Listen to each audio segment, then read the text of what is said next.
Welcome to the 17th episode of the Nerdom and Other Nonsense Anime Podcast, your go-to source for episodic reviews of spring 2017's best currently airing anime. Today marks the 10th week of the season, so we're getting to the halfway point of longer shows and the end of several others. My name is Leo, and my new Destiny 2 clan name is Anthem is Better. Also with me is BCom. You know, I agree with you, Leo. I saw that press conference. I don't know. Microsoft announced Anthem. I need totally to see better. It looks great. I need to see a lot more before I'm completely on board. But yeah, I'm with you there. They really did not show much. Also, like the first half of what they showed was completely fucking fake. Like that when they're walking through that market, that was like the fakest CGI bullshit rendering I've ever seen in my life. That will never look like that in the game. No, but they did show gameplay, so we did get that. Okay. You want to start things off? Yes, so starting on Sundays, we've got episode 10 of Alice and Zoroku called The Little Queen. So this episode opens up with Alice standing on top of a giant tortoise wearing her crown and cape in Wonderland, and she's telling Ayumu that she's trapped her here and she needs to stay there and think about what she's done, and she's about to like close a door and leave, and Ayumu starts begging her to like wait a second before locking her in, and she explains that her friend is the one who is trapped in horrible pain because of her power.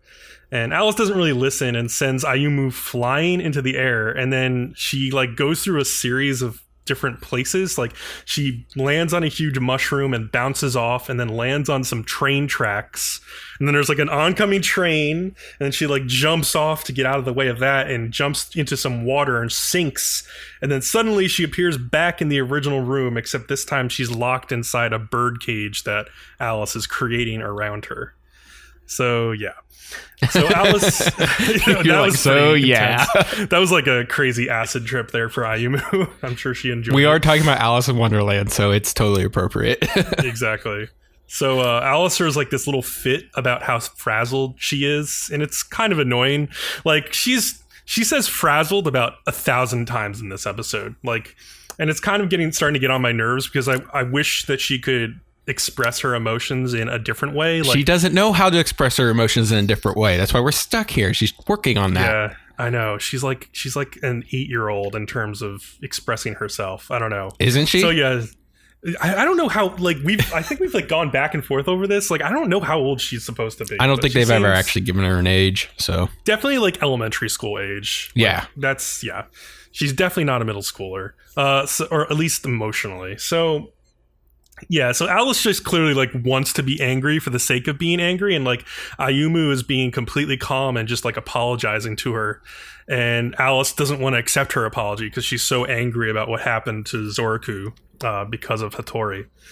So fortunately, she hears a voice calling her from outside of Wonderland, and it's Zoroku. And she opens like the door, and it turns out that the Wonderland that she's created is just like the bathroom at home. And Zoroku's like, "What are you doing in there?" No, he's like, "What did you do to my bathroom?"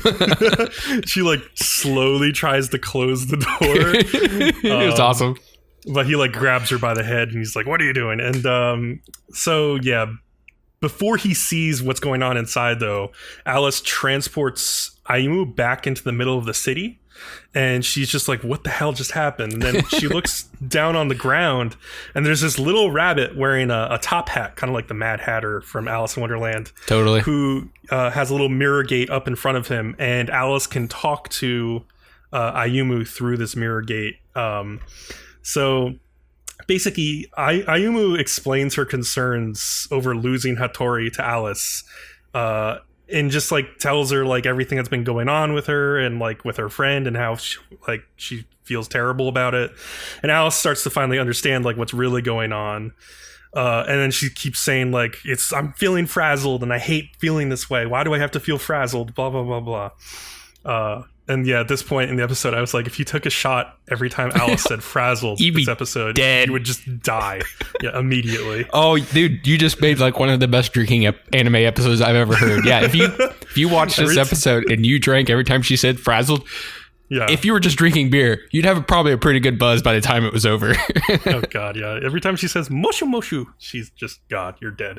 So Alice's body is at home with her mirror gate. Like she's sitting at the like kotatsu or something, or like a table, and she has her eyes closed, but she's like muttering under her breath because she's talking through the mirror gate to Ayumu. But Zoroku doesn't know this, so he's just like looking at her, thinking that she's talking in her sleep, which is kind of funny. It is funny.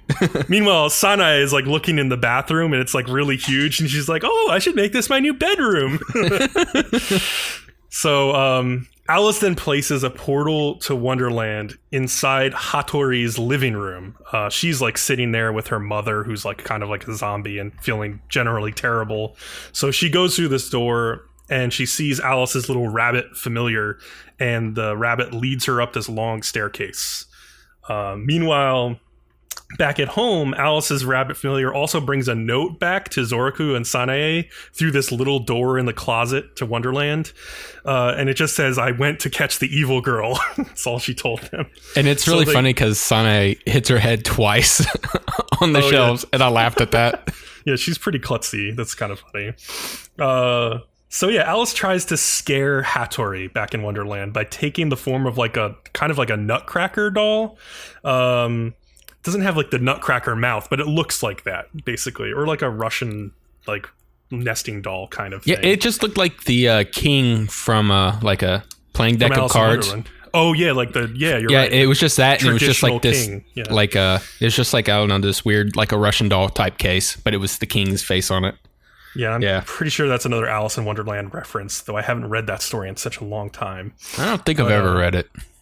Yeah, it was a long, long time ago, and I probably read like a children's version of it. So, Alice tries to scare her, saying like, "You've come into like inside of me, and like you're basically in my stomach now."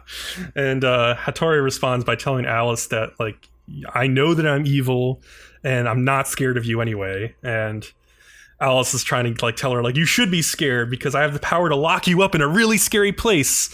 And I thought this was really funny because Alice's idea of a scary place is a room that has no toilet and no snacks. Yep, I wrote that down. I put scary like no bathroom and snacks. Laugh my ass off. That's like apparently the most terrifying thing she can imagine. Which is interesting because she's been through much worse. But yeah, that's true. I really liked the music too. I thought it was really good. Yeah, I guess this either the writers have forgotten that she was tied up in the back of the car and shot, or she literally did like rewrite her memory because come on, like, possibly she would be able to remember more terrifying things if she hadn't like forgotten all of that somehow. So anyway, Alice tries to warn Hattori about how being evil is bad. But she's really like unequipped to handle this discussion because she's just too young and immature and she doesn't understand the world. And Hattori gets this. She's like, "There's no way you can understand me." And, Alice thinks that telling Hattori that she could get yelled at is scary enough to stop her from doing bad things. And just to note, the other girls are actually a little bit older than her. They're like middle schoolers. For sure. Yeah. And Hattori's been going through some shit. So like all this like childish stuff from Alice is just not getting through to her. So eventually, after complaining about how frazzled she is for a few more minutes, Alice lets it slip that Ayumu was the one who told her where Hattori lived and like what was going on with her. And so Hattori gets really pissed and she orders her to tell the truth if that's the truth. And this causes Alice's mirror gate to like malfunction. And then they've been standing in this sort of tower in the middle of Wonderland, and it starts to crumble in on itself. Oh, wasn't it both their powers canceling each other out again? I think so, yeah. Yeah. And this happened previously. And then things just went crazy after that. Yeah, so we get this shot, so finally we get to see this government agency again that's been like following Alice, and we see that they've been closely monitoring the Wonderland space this whole time. So we see their offices and alarms are going off, and the scientists start freaking out and saying really dumb sciencey stuff like quantum entanglement has been detected and the Jodorowsky space is about to collapse, which literally means nothing. Like if you look up Jodorowsky space, that doesn't mean anything. Like Jodorowsky is like an artist and he like was going to make that version of Dune at one point, but like I don't think there's a concept called a Jodorowsky space. No, I think they were just throwing crap out there to sound sciencey. So But the more interesting thing is that, like, we then see around Kyoto, I guess, mirror gates start popping up in front of people all over the city. And then a giant Ferris wheel, like, appears in the middle of Kyoto for no reason. So that's interesting. Like, I couldn't get the sense whether people were becoming dreams of Alice, like if they were actually able to use those mirror gates and like they just created a bunch more dreams of Alice. I'm not sure. I think that might have been what happened, but they didn't really go into it for the rest of the episode. Oh, I kind of thought that everybody was getting the powers. It's just nobody, obviously knows how to use them yet. So yeah, so that'll be interesting going forward. Yeah. Well, but they were anticipating this in the first place. So yeah, I guess that's true. Yeah. It's very dangerous though. Yeah. So Ayumu's parents like go searching for Hattori because like I guess her mom like woke up at some point and like called and asked where she was. Ichijo calls Zoroku and Sane and confirms that Alice is trapped in Wonderland and with somebody else who is Hattori. And Zoroku says like, okay, I'm going. I don't care, because he's going to try and find them since they're in trouble. And so Hattori wakes up and she's like inside this snowy canyon inside Wonderland. And she sees that Alice is inside of the like Russian doll thing. It's upside down. Yeah, and she's got it like barely open and she's trying to force her way out, but she's super weak physically. And so Hattori is like thinking about just like leaving her in there, but then she sees her struggling. She just opens it and she opens it super easily. And she's like, how weak is this girl? She's kind of weirded out. And she says that she'll apologize, but she really needs to get home. And Alice tells her, yeah, about that, we might not be able to go home. So that's where the episode ends. Like they're both trapped in Wonderland now, basically. So yeah, I don't know. I thought this was an okay episode. I was kind of annoyed at how you liked it a lot. Like the only thing that annoyed me is that just like Alice is so immature that it's like the conversations between her and Hattori aren't that interesting because it's just like a little girl like yelling at like somebody who actually knows what they're talking about, kind of, and then like eventually coming to a conclusion after like messing up a whole bunch of things along the way. I don't know. It just like didn't like stimulate me intellectually because I was like, okay, this little girl doesn't know what the hell she's talking about. I'm siding with Hattori this entire time. I'm just waiting for Alice's like temper tantrums to end, kind of. I don't know. Yeah, basically. I'm really liking the show because it's doing like cute things, like that turtle was like waving earlier at the very beginning of the episode. I was like, that's awesome. The turtle was very cute. I'll agree with that. Yes. But yeah, and the other thing is that like Hattori, like they need to get to the root of her problem, which is her relationship with her parents. Like that's where they need to get to fix this, because clearly that's what caused her power to emerge in the first place. She needs to understand that like, hey, your parents are going to fight and they might not stay together, and that's something that has to happen, unfortunately. So yeah, but in the last episode, that's what they were trying to do, bringing up his name. Oh yeah, Ryu Nato and whoever the other girl, that's what, and Noriko, I think they were trying to get to her so they could talk to her about her problems and obviously being with her parents. So yeah, that's what they're trying to do. This is just a different side problem at the moment. Right. All right. Yay. Let's talk about Little Witch Academia. Woo! Yeah. I like your little note here in the middle because I saw this scene a different way, and we'll get to that. But anyways, cool. Just the opening shot of Latte and Susie, because they have been left out of the story at this point. Telling Diana, yeah, it's sad, but it's okay. So whatever. They're telling Diana that they got separated from Akko in town, and they can't find her. They don't know what to do. They went to Diana because obviously she's the leader and she's in charge. And she was like, all right, I'll go tell Professor Ursula right away. But then Diana says she will. But she tells them they need to get some rest instead, so that's what she's going to do. And then Latte notices it starts snowing outside, so that's kind of cool. Ursula has a flashback of being very little and wanting to be a witch that can make everyone smile. But when it came to magic, it was just one failure after the next. And this was kind of when she was attending the academy. She was like pretty terrible. It's like Akko terrible we're talking about here. And that's when her friend Kwa encourages her to not give up. But then eventually the staff of the Seven Swords comes into her hands, and she finally felt like she could achieve her dreams, making every person smile. She was also under the guidance of Professor Woodward, so that's cool. Mm-hmm. And this is also the point where Qua started resenting her. Kind of important. But anyways, Ursula, no matter how hard she tried, she couldn't get the seventh word to show itself. She's then offered a deal from basically her producer, manager, or whatever to travel around and perform her magic. But after some time, her ratings drop, people stop caring, and her manager's like, "Hey, I need you to invent some new, more exciting magic for me.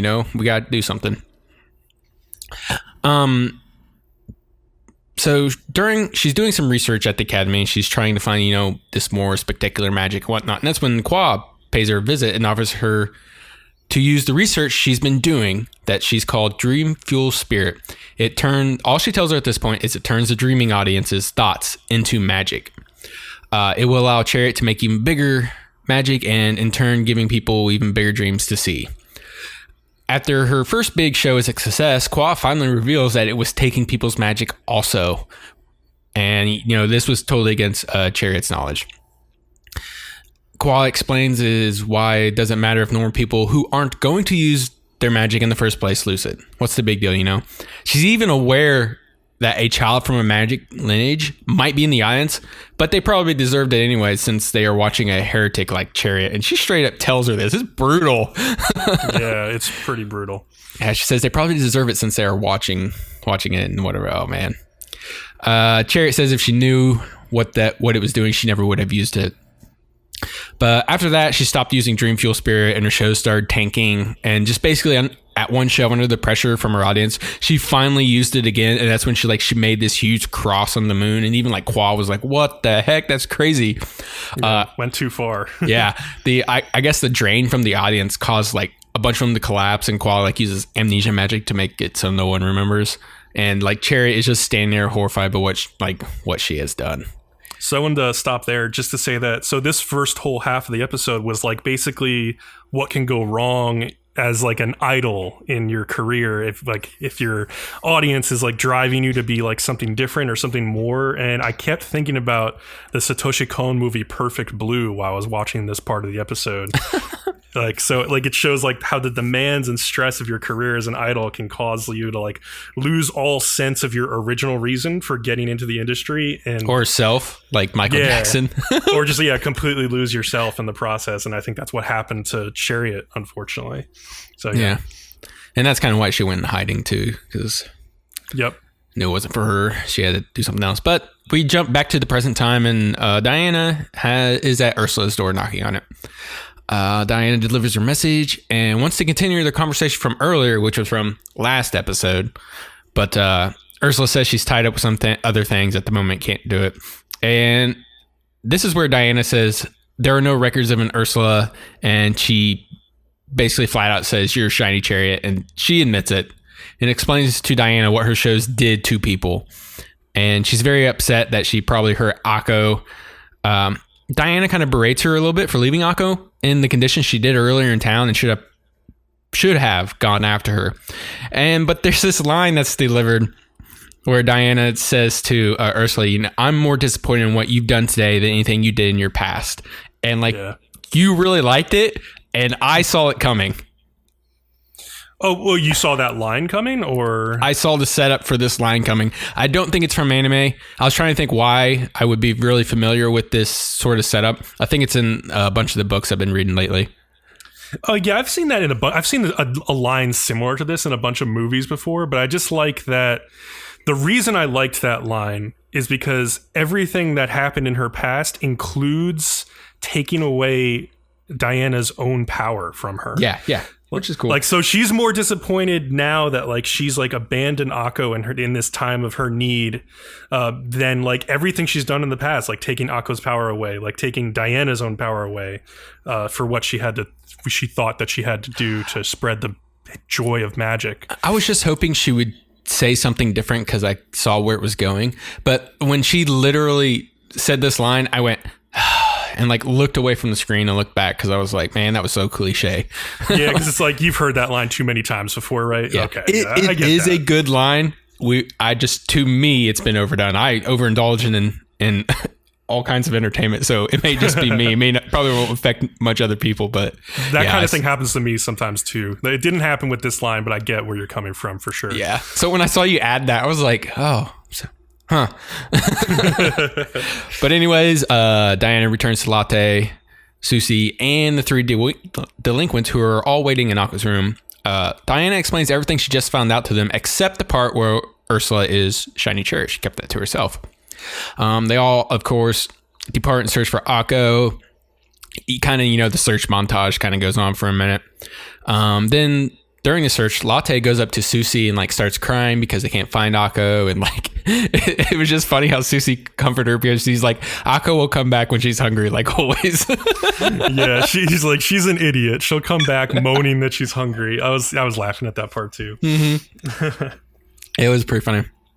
But Diana finally finds Akko and she's like on a bench and like she's just been sitting so still, like snow's piling up on her and she's like super cold. But she takes her to that magic shop that we keep going to, and I hadn't caught its name before now, which is the Last Wednesday Society is the name of this shop. I forgot that's what it was called. What do you know? Does that name have any meaning or anything that you know of? I'm not really sure. I don't know. I'll have to think about it.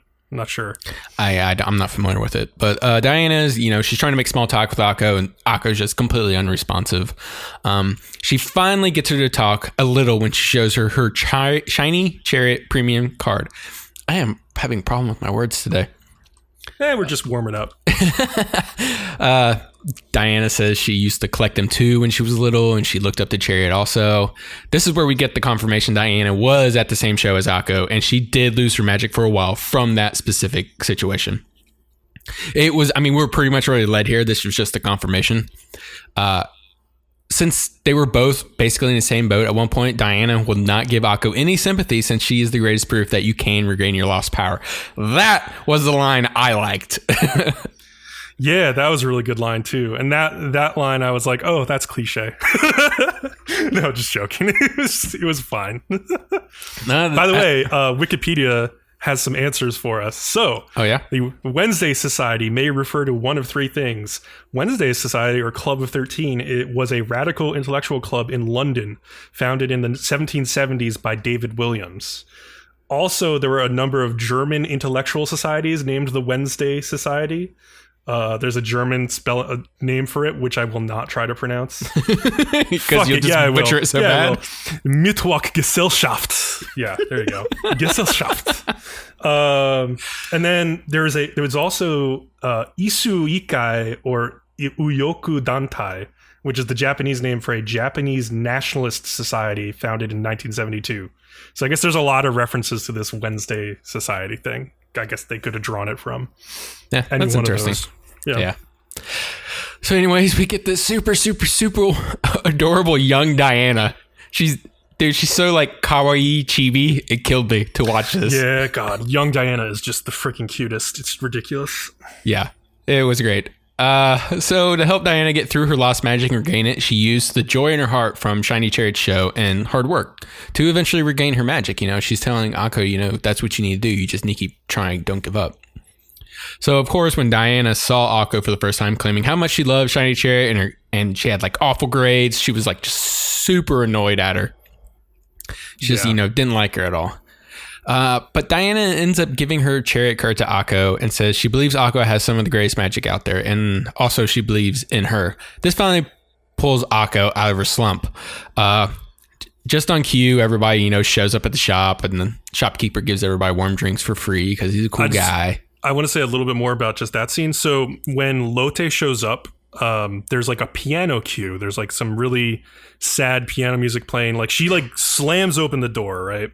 And then you see her like slumped over in the doorway, and like that piano cue came in, and like the music kind of swelled, and like for whatever reason I like teared up at this moment because like, oh really? Lotte, yeah, I don't know why. I think it's the piano music in the background mainly, but then also just like Lotte's determination to find her friend, and then like Akko gets up too, and like she comes over and like Susie jabs her in the rib with like the shiny chariot rod. And she's like, here, take it. And then Akko's like voice breaks and she tears up too, seeing her friends again. All of that, like, for whatever reason in this episode in particular, it meant more to me, especially after Diana's speech where she said, like, I believe in you. I believe in your believing heart. Like, you have the most powerful magic of all. And I was like, wow, that's really freaking moving. So yeah. I wasn't caught up as much as you were, but I was also trying to write my review at the same time, so it probably pulls me out of it a little bit. Yeah, that's true, for sure. Yeah. So we go on to the final scene. It's pretty simple. Ursula's going to Qua's lab, and Qua explaining she has been harvesting Nor fuel spirit. Qua says she couldn't have done it without her if it wasn't for the dream fuel spirit experiment performed by Ursula as Chariot, whatever. Qua says her final phase is ready, and Ursula transforms into Chariot, saying she will stop her. And a lot happened this episode. I kept writing and writing and writing. I'm like, when's this going to stop? Yeah, I've noticed something about the show that like is kind of unique to when I watch my favorite shows, and it's that I'll be watching and, like, you know, in anime you're reading subtitles as you watch, and I'll realize that, like, I've been like so engaged in what's happening on screen, like the animation and like the characters and the music, that I'll have forgotten to have read the subtitles for like the past 30 seconds. And I'm like, oh shit, I totally forgot. And I have to like rewind 30 seconds. Either that or like my mind wanders just like thinking about like the implications of what's happening and not actually reading subtitles. I do that it's too. It's really interesting. I think it's kind of unique to anime because in, you know, English shows, like I would still be hearing the dialogue and probably processing it, whereas like in anime you're forced to read, so like you have if your mind takes off, it just goes somewhere else, like you have to like rewind to go it forgets to tell you to read. Exactly. And it's not boredom though, it's just like this, especially this episode, there was so many cool things happening throughout it that I was just like, man, like think about like what happened with this, and like I was just like constantly having to like stop, rewind 30 seconds and not to mention we've seen so much anime, we're super used to Japanese language, so it's not out of place. And like if it's going, like my brain thinks it's understanding what's going on.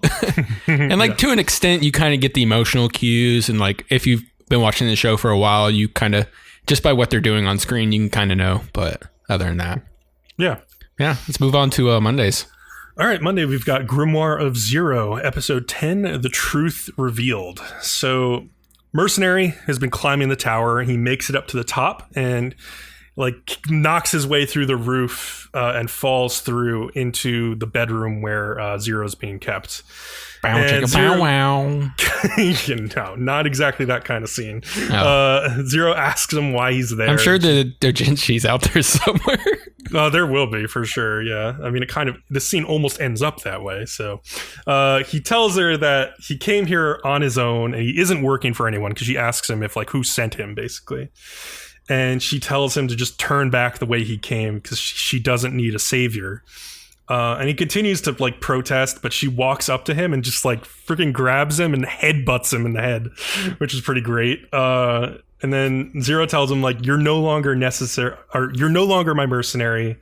And the reason is simple, because you're afraid of me. That's what I've figured out from all of this. And he tells her in one of the best responses of like the whole series, like, you're right, but telling a beast fallen not to be afraid of a witch or a mercenary not to doubt others is a crazy thing to ask of me. So Zero starts crying at this point. And she tells him that she was really upset when 13 forced her to let mercenary go, and like she keeps asking like, do you know how I felt? Do you know how upset I was? And she asks him why he came back and what she can offer him, and she'll give him anything, he says. And she like hugs his chest and like asks him not to leave her again, and he like basically hugs her.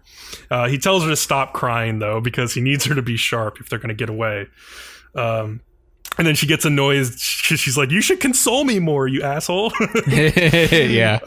And she's like, I can't call myself a mercenary. Oh, no, he says, sorry. I can't call myself a mercenary unless I can eat dinner in front of a dead friend. And I was like, damn, that's kind of harsh. I was also like, I don't know if mercenary could actually do that. Like if his friend was dead, could he actually eat dinner in front of them? I don't know. So, but that's his like bar. So. Let's see. So, Albus, meanwhile, wait, I just skipped something. Mercenary mentions Albus's name as they're like hugging, and the giant eye that appeared like several episodes back, like the spell that 13 uses, it appears again, and it transports them into like this. They start falling into this void, and the scene cuts. Albus is now trying to convince the Sorcerers of Zero back at their camp to follow his plan to take magic away from the whole kingdom of Wenius. And Serena, he says like Serena would have wanted them to do this and then respread magic carefully. But I think the woman, I don't know what her name is, like one of the Sorcerers of Zero, calls him out like rightfully, saying that like, hey, you were just up on the stake, and when you were about to be burnt, you told all the sorcerers to take down 13, to take up arms and fight. And like all of a sudden you've come up with this other idea now and you think we should follow it. And I understand where she's coming from, because like Albus is like a little girl. Like, why would she have this great plan for like fixing the problems with magic, you know? So a familiar brings them an order from him, you know, the leader of the sorcerers, saying that 2 days from then at sunrise, they will attack 13. That's the plan. So Mercenary wakes up from his plunge and he finds that Zero is locked in a cage that is hanging from the ceiling.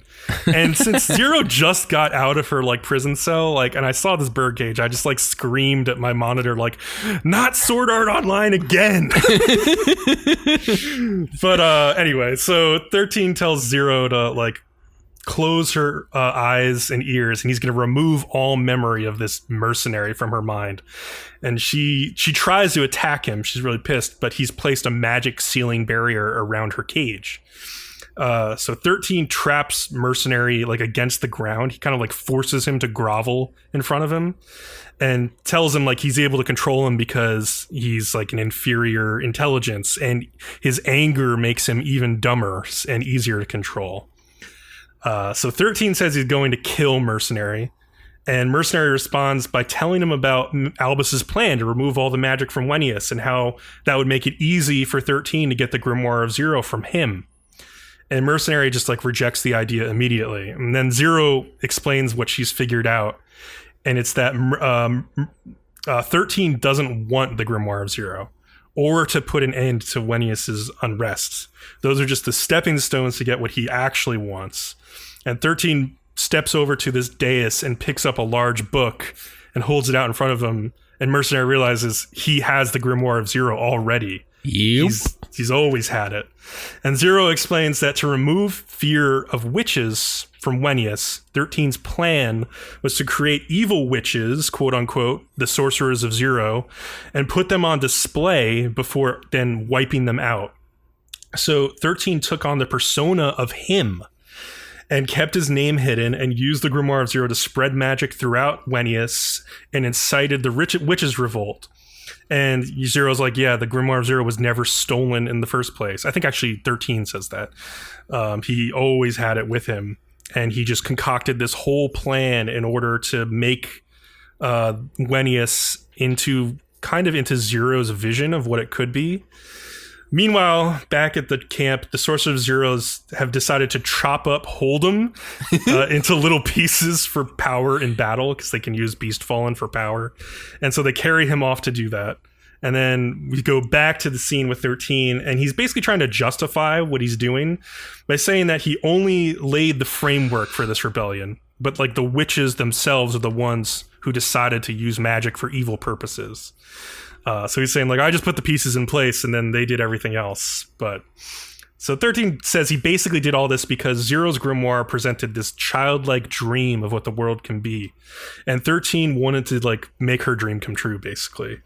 And so the whole plan, the way it's like diabolical, is that when the Sorcerers of Zero come to attack 13, they will also be attacking him, the guy they swore a blood oath not to harm. So the power of their contracts will kill them when they try to kill him.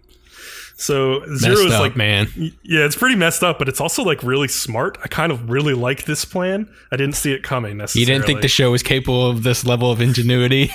Maybe not. Or like maybe in the first couple episodes, I hoped that they would eventually get to this point, and I'm glad that they did. So this was, I was excited about this. So Zero's like disgusted with him, though, that he'd kill all those witches in her name.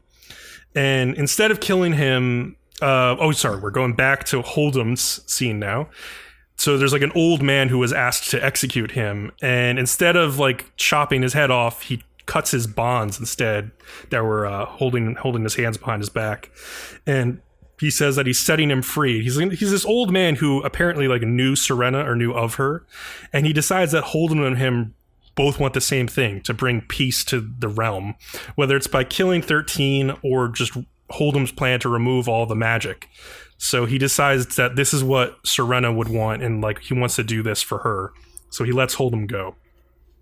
So back to 13. He explains that the plague that led to Serena's death from the angry mob that blamed it on her was caused by just an experiment gone wrong by some random witch. It wasn't even him. And then he also explains that the people he lived with in the caves were constantly repeating the same roundabout arguments, and they were too afraid of Zero's power to let her see the outside world.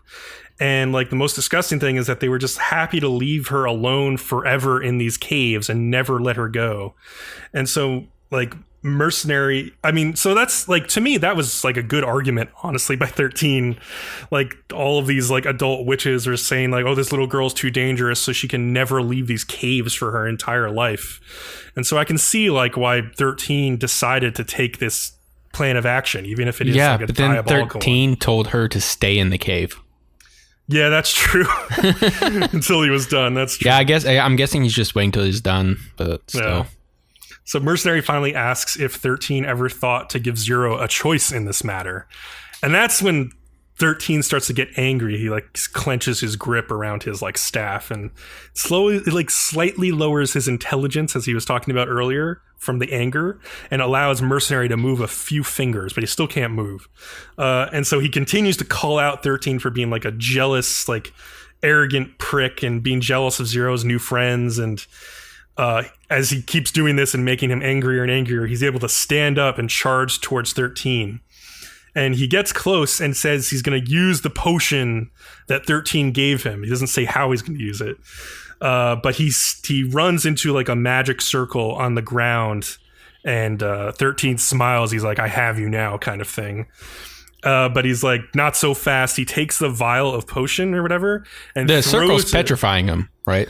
Yeah. Oh, yeah. His legs start to be made into concrete, basically. And there's also like shadowy hands like grasping at his back as he tries to run towards 13. Mm-hmm. So he's like, not so fast. And he takes the vial of potion and kind of throws it towards 13's head. And 13 moves out of the way. And the potion hits the cage surrounding Zero and dispels the magic, and she's let out. And then she's very happy about this. Like, she gets out of the cage. She's like, hell yes. And then 13 like turns to her and says like, you can't defeat me in your current state. But then she's like, you should remember why I'm called Zero and you're called 13, bitch. She didn't say bitch, but I added that in my mind. So in your head, she said that. They face off. And they start like reciting this like chant at each other and like gathering a bunch of power, and that's where the episode ends. So yeah, I really liked this episode. I thought it made everybody's motivations like much clearer than they were before, like everybody. And yeah, the music was really good in that climactic scene where Zero and 13 are like charging up their energy. It was pretty hype. Yeah, I agree. It was pretty good. Anything else you liked about this episode? I don't have anything else to add. It was just a good episode, like you said, for the most part. Definitely a good setup for the next episode too. But yeah. Yep. All right. Okay, Wednesdays, Sakura Quest, episode 11, The Forgotten Requiem. It's the day after the rainstorm, and Yoshino had Doku fix the broken dragon statue. So yay, that's fixed. That's when she gets a call from Sane saying that there's some kind of trouble. Yoshino arrives at the Chupacabra tourist center and sees that somebody during the night, during the rainstorm, broke in and basically tracked mud everywhere and passed out on the throne. Yeah. And they just go ahead and assume that somebody was obviously taking shelter from the storm because, that's the only thing that was messed with. But then like Maki tries to unsettle Yoshino by saying that if this was a horror movie, she would be like the first one to go or something.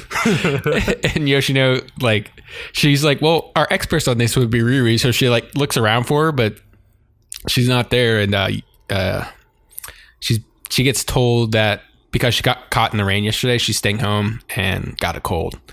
So darn. And there's just this really quick scene of Riri sick in bed and her grandma taking care of her. Her grandma, or Ribe, or Chitose, that's how they refer to. It's just she just says, take care of yourself. We know you don't like to be around a lot of people, and that's all this little short scene is. Mm-hmm. So we go back to the three women on their matchmaking thing. They go to like this semi-enclosed rock climbing gym just outside of town, which is super cool. I love rock climbing, dude. I saw this. I'm like, I need this. This is the coolest thing ever. They exist. There are some of those around here. I have never been to one. It'd be fun. The town next to me, we know a guy who he takes care of a national park, but there's like a barn up there that he converted half of it into a rock climbing gym. And we got keys to it and we go every once in a while, but it's not worth driving all the time. Because me and a couple buddies love to rock climb. But if we had one in town, we'd destroy that place. But anyways, moving on. One of the guys, is like trying to impress one of the girls, be like, hey, this is how you do the rock climbing, you do your stupid little thing. And she suddenly feels like she's being watched. But then like they hear a flute and they look up and like Sandal-san is at the top. I don't know what he's doing. And then there's just like this quick shot of a mysterious guy in the bushes watching them. Yeah. The same guy from the end of last episode. Yeah, the same guy coming out of the pond. But I have a problem with this guy later. I'll get to it. So Riri is reading about the story of the dragon girl that lived in the village, and to keep the dragon out, they sang and danced. Riri relates to this because she doesn't like those things and has felt kind of left out her entire life. And I'm just like, you and me both, Riri. You and me both. I don't like those things either. I don't know why. I'm fine around them, but I just don't, rather not. And she just ends the scene saying she is a dragon. She is the dragon, or a dragon. Yoshino, Sane, and Sandal-san are on top of an observation tower that overlooks all of Manoyama. And Sandal-san ponders whether or not his grandparents had enjoyed this view. Obviously, he said it in like this really weird way until they were like, what are you talking about? Yeah. So it turns out his great-grandfather had visited Manoyama on business and fell in love with one of the women there. He took her back to his home country and married her, making Sandal-san 1/8 Manoyama. Yeah, interesting. Pretty cool. Yeah. He even says it in English. Like they're like, does that he make says 1/4? 1/8. He's like 1/8. It's weird. It's such a weird pronunciation. But yeah. But anyways, the tour group is back at Angelica's diner for lunch when their waiter mistakes their group for having more than one person. He brought one too many drinks. And he's like, hey, but there was a big guy here earlier with bulging eyes and a beard. He's like, well, I thought he was part of you guys. And they're like, there's nobody here like that. But then like one of the guys points to like a dragon painting on the wall and he's like, bulging eyes and a beard. And now everybody's just being slightly paranoid. It's what it is. Whatever. Yeah. But Yoshino goes to check on Riri. And of course, her grandma is being a bitch about it. She doesn't like the outside women being in town. Yoshino does her best to defend them. We find out later what her deal is. Mm-hmm. Back to the tour group. Yoshino explains she wasn't even allowed to see Riri. The other girls explain that's because Riri's mother was an outsider and couldn't get used to the life there and left. Riri's father left also after the woman. But then shortly after Riri was born, they got divorced, and then her father got a position overseas and left Riri with her grandmother. Did I miss the part where they said what's with her mother now? I guess they're divorced, so I guess like her mother just, I don't know. Maybe the father has custody. I guess they kind of glossed over that. I didn't really pay close attention to that part. Okay, so they didn't say anything. I'm like, well, wouldn't she live with her mother instead? Yeah, I don't know. Yeah, they didn't touch on that. It's interesting though, yeah. Yeah, but it was pretty cool to get a little backstory on Riri. We didn't know at this point why she was living with her grandmother. But Riri wants to do some more research on this dragon story. So she leaves the house and she goes to the library. She finds out that the dragon stayed inside the cave and eventually died. When the villagers found out, they were sad, and Riri is very surprised by this. We come back to what she found out in a little bit. But we go to Maki is looking through some of the pictures when she finds a guy in a dragon mask watching one of the girls. That was weird. Like from the bushes or the trees or something like that. It was really weird. But then Riri shows up and wants to explain her findings about the dragon legend. But then like one of the guys tells her to stop is because it's scaring the other girls. And he's proceeds just to be really condescending to her by saying normal girls don't like this stuff. And like I felt super bad for Riri. I felt awful for her. Yeah. Oh my God. I was like, you dick. Like, actually, God, now that I think about it, I feel better about something that happened to that guy later in this episode. Yeah, because I read yours and then I wrote this and I was like, I don't feel bad about that anymore. But anyways, yeah, I forgot that it was him that did this. To her. Okay. So anyways, Riri runs away to one of the shrines and like Yoshino follows her. Check up on her, make sure she's okay. Riri tells her how there is a different telling about the dragon, one where the dragon was very wise and the villagers threw a party to welcome the dragon and get some of its wisdom, but the dragon was like frightened by it and ran away. But by the time the villagers realized their mistake, it was too late. The dragon had already died. And also the dance was remembered, but there was also a song that went with it that had been forgotten. And then Riri has her little breakdown, about always being different, and Yoshino does a really great job of comforting her, and she's like, yeah, we finally got past this. So that was cool. And then that's when Sando-san shows up singing the dragon song they learned from his mother, who learned it from her mother, and so on, back when his great-grandfather took her. And then they jump to the evening of the tour group, and they have arrived at the location for the Firefly viewing. Yoshino has gone to Riri's grandmother and asked her to come with her because there is something she has to see. They get back to the group.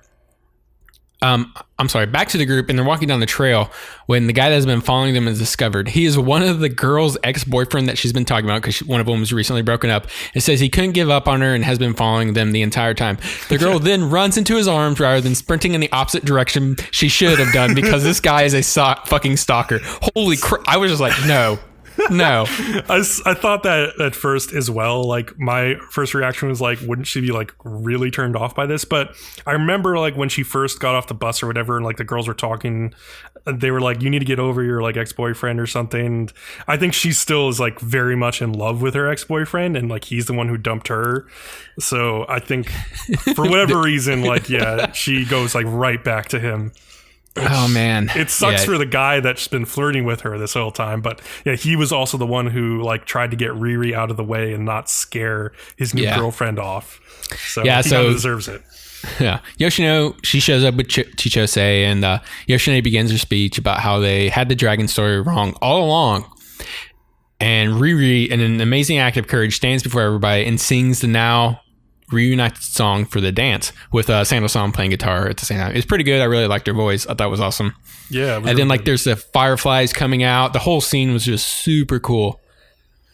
And then the show ends on with like this line that says, "The dragon surrounded by friends smiled a little." And wow, was Riruko's arc amazing. Loved it. Yeah, also, so in that scene where like Yoshino's making her speech about like how they found out about the song and how the story's different, I liked how Karuto's like, what the hell are you talking about? Yeah, but then he eventually goes, I kind of remember this song when I was little.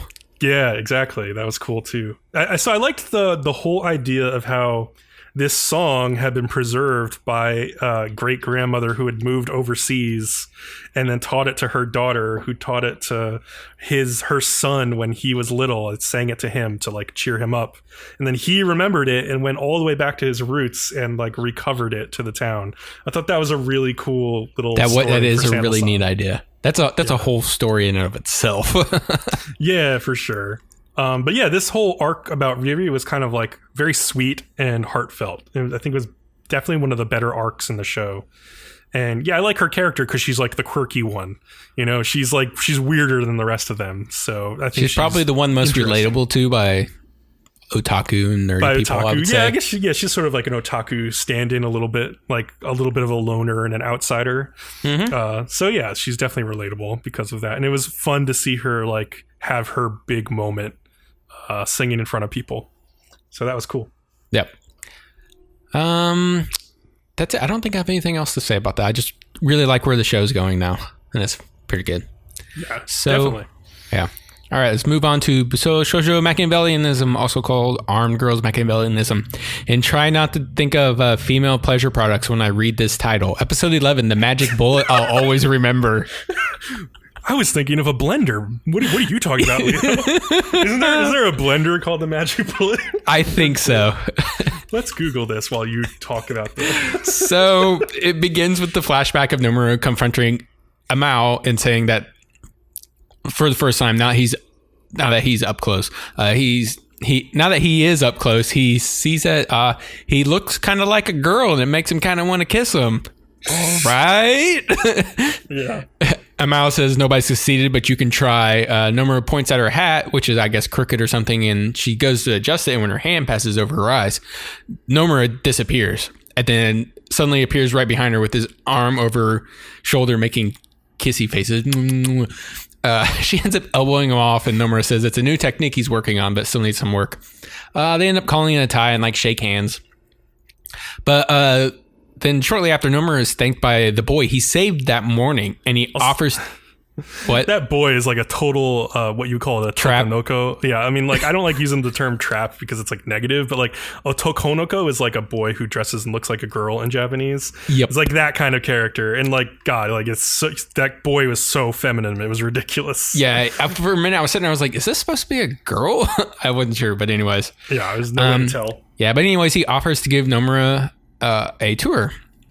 But then Amao shows up and says she will give him a tour instead. And Nomura's like, nah, he already offered me a tour. I'm going to have a tour with him anyways. And that's like when Amao like snaps and punches the boy and tells Nomura he should only associate. Shit out of him. Yeah, like this knocks him completely unconscious. Yeah, but she says Nomura should only associate with those who are worthy. It's just like, wow. Nomura snaps and like rushes at her in the flashback, but then it cuts back to like the present time. And then like it's just Nomura getting hit. But he's all right though. Because he had a magazine hidden in his shirt the whole time. Yeah. Which has like 4 finger holes in it, we see when he lifts up his shirt. Yeah. So oops, I almost went ahead. Inaba thinks that since Nomura just saved her, that they should be friends. Since Nomura can't be friends with the Mao, she has to die. Okay, sorry. Whoa. Inaba has this weird concept of friends, of how friendship works. And like Nomura has to explain it to her, but he gets it across. And then like Amao's like, I can't be friends with Nomura, so he should die. And it's like, okay. But then Ren notices like the star-shaped scars on Amao's chest that she received from Inaba's attack earlier. And then like Ren and Mary theorize that like Amao uses the water in her body to harden herself because at times, water can be as hard as concrete or something. But it must take away a lot of strength each time she uses it. And then like Ren and Mary encourage, Nomura to keep fighting on. The battle begins, and we get our 4th, 5th, and 6th shot of Amao's cleavage, which is the centerpiece of this episode. He eventually almost gets crushed by like Amao, but Inabe tells him to jump towards her instead. And then she just like lectures him and whispers to him like how he can beat her. We don't actually hear it. He's supposedly already supposed to know. And then like Nomura has this flashback scene of like beating and physically harassing all the girls in the academy. Okay, let me stop here because like this montage of scenes is like set to like really dramatic music. It's like, wow, look how far Nomura has come. Like, oh, look at all these scenes of these fights that he's gone through and these friends he's gained. It's like, no, he was like sexually harassing all these girls. Like, this isn't like a happy memory. It's like him beating the shit out of them. Flashback scene of beating and physically harassing all the girls at the academy. I know it's what you said, but I was like, the way the show presented it was like, it's like looking back after a long series of accomplishments, and I was like, fuck you, show. This is bullshit. Dude, I told you this show likes to be a bit of a parody, and that's all it's doing, dude. It's just funny. Crazy. It's weird.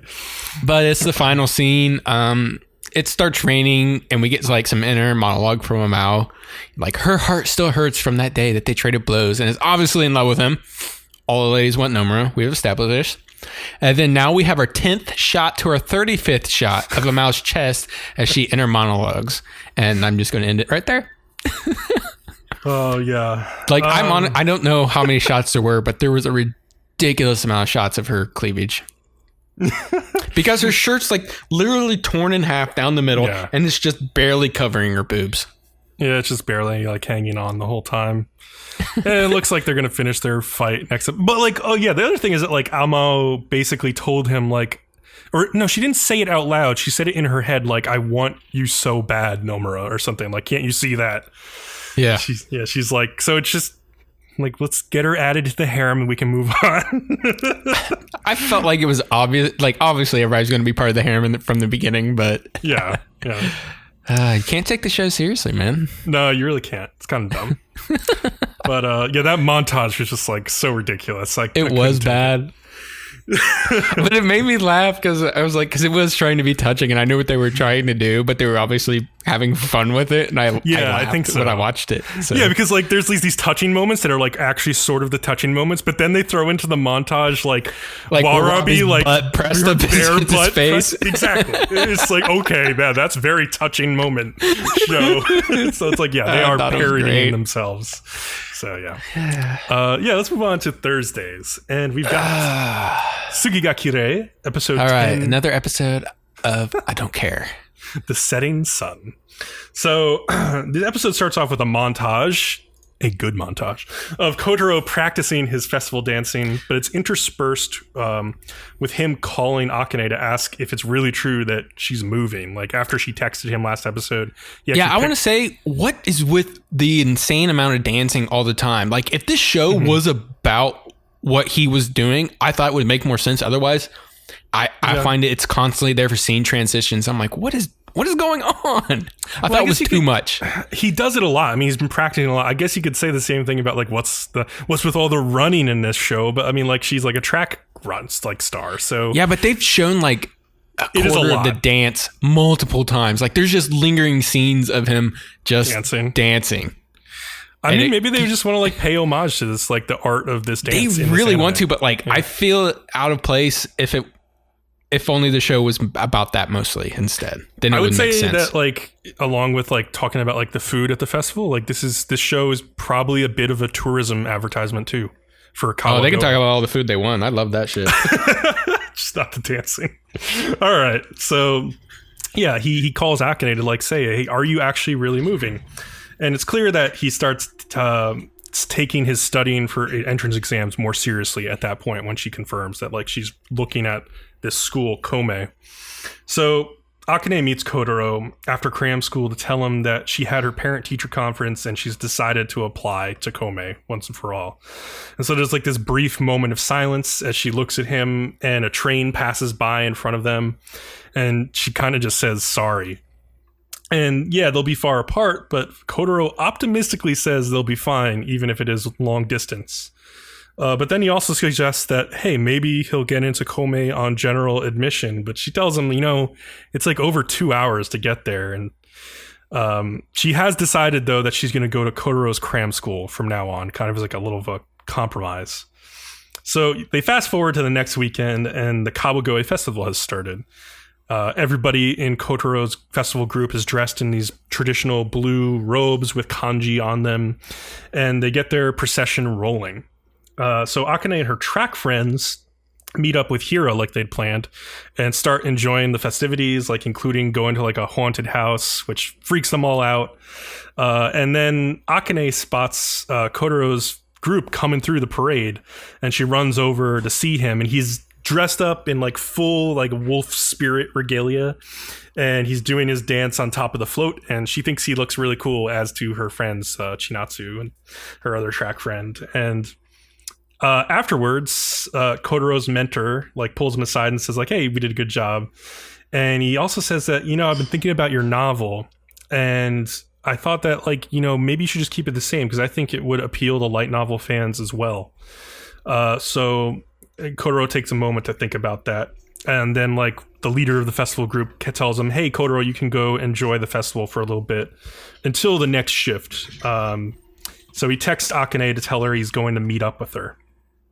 Before that, though, Hira manages to accidentally kind of get Akane on her own because they get selected by rock, paper, scissors by their friends to just like throw away all the garbage they've collected. So he suggests that they stop by a booth to get some imokoi. And this is a manju of like sweet potatoes and red bean paste that gets wrapped in like a soft and chewy like yam and rice flour wrapper. And that sounds delicious. Yeah, it looks really freaking good. I'm guessing you didn't get to try any? No, I didn't. I think it really is like native to this one place, Kawagoe. So no. Okay. So Hira finally makes his move. Did you try any red bean paste? Oh yeah, I had red bean paste in all sorts of treats. What's that like? It's an acquired taste because it's sweet, but it's, man, I don't know how to describe it. I've had it in like New York bakeries and stuff too. It's sweet, but like not like overly sweet, and man, it has like kind of like a lingering aftertaste to it. It can be really good if you get used to it though, but it doesn't have as much sugar as our sweets do, basically. So Hira, having finally gotten Akane on her own, decides to make his move, admits that he has always had a crush on her. And we also see that Kotaro has like just arrived and is looking at this happening from like around the corner, but not letting them know that he's there. So Akane tells Kira like, hey, I'm sorry, but I'm in a relationship. And Hira's like, I know that. But he asks her like, why did you choose Kotaro? Like, I know you so much better and I've loved you for much longer. And she basically just apologizes again and tells him that like, I only think of you as a friend and nothing more. Boom, friend zoned. Friend zoned, yes. So he finally backs down, and he's glad to at least have said his piece, basically. And Kotaro texts Akane to like meet him nearby. So Akane finds him, and she's like really happy to see him, but he's acting a way that I know. He's acting very jealously and suspicious. Oh, the unnecessary drama from him. It was killing me. I couldn't stop cringing. This is so high school and middle school to me, though. Like, I totally understand, like, okay, he saw her with, like, another guy at the festival that they're supposed to be hanging out together at, and it's... No, it's totally middle school. It. And I know it's dumb, so I just hate seeing it. Oh. Yeah, it may be uncomfortable to watch it, because, like, yeah, it was, like, reliving, like... And I would just like to say Kotaro is a jackass, this whole scene. He's kind of mean, so, like, she basically is like trying to talk to him, and she's like, oh yeah, I got stuck with Hira because I lost that game of rock, paper, scissors. But she doesn't explain any further. And he starts to walk away from her, basically, and he's like, I'm going to get an imokoi to eat. So he starts like angrily eating an imokoi. And then some of the other guys from like the festival group come walking by, and they ask him like to introduce them to his girlfriend. And he's like, no, it's not like that, kind of just shrugging them off. Jackass. Yeah. And then once they leave, Akane asks him like, hey, are you angry about something? And it's clear that he is, but he won't tell her. And then she keeps prodding him, and he says like, and like she like basically says like, hey, we're at the festival, and he's like, okay, fine. And he basically admits that like he was annoyed that she was with another guy, and so she finally sort of gets the message. So they stop by another food stand. They still are like together, and then Akane finally admits that, hey, okay, Kira confessed to me, and I turned him down. And then like Kotaro keeps eating quickly and angrily, and almost starts choking on it. Because he's eating that. What is that? I don't know what those were. Like little balls of something. I don't know. Yeah, I think it's like the balls with takoyaki. I don't know. If I think that's what it was. They were very tiny though. They looked. There were balls on little toothpicks, and I think that's believe how they eat it at festivals and stuff. So. Oh yeah, that's definitely how I ate it in Japan. But the ones I got were like huge too. So I don't know. It could be something very. You can probably get varying sizes. Yeah. So he basically stops choking, and then he just leaves to go back to his performance, and he walks off, and like Akane follows him for a little bit, and then he turns around to look if she's following him and realizes he's been acting like an asshole, but she stopped following him, so he doesn't see her. And so like, yeah, the festival continues, and she like sneaks away from the main crowd and starts like crying onto her little squeezy because she's like really upset that the festival went that way. And she walks home alone. I just want to say, I think she could have seen this coming, because Chinatsu, Chinatsu warned her basically that this was an issue. Like when Hira asked them, hey, do you want to go to the festival together? Chinatsu leaned in and was like, are you sure that's okay with Kotaro? So Chinatsu knew that like this could have been a problem that could have easily been avoided.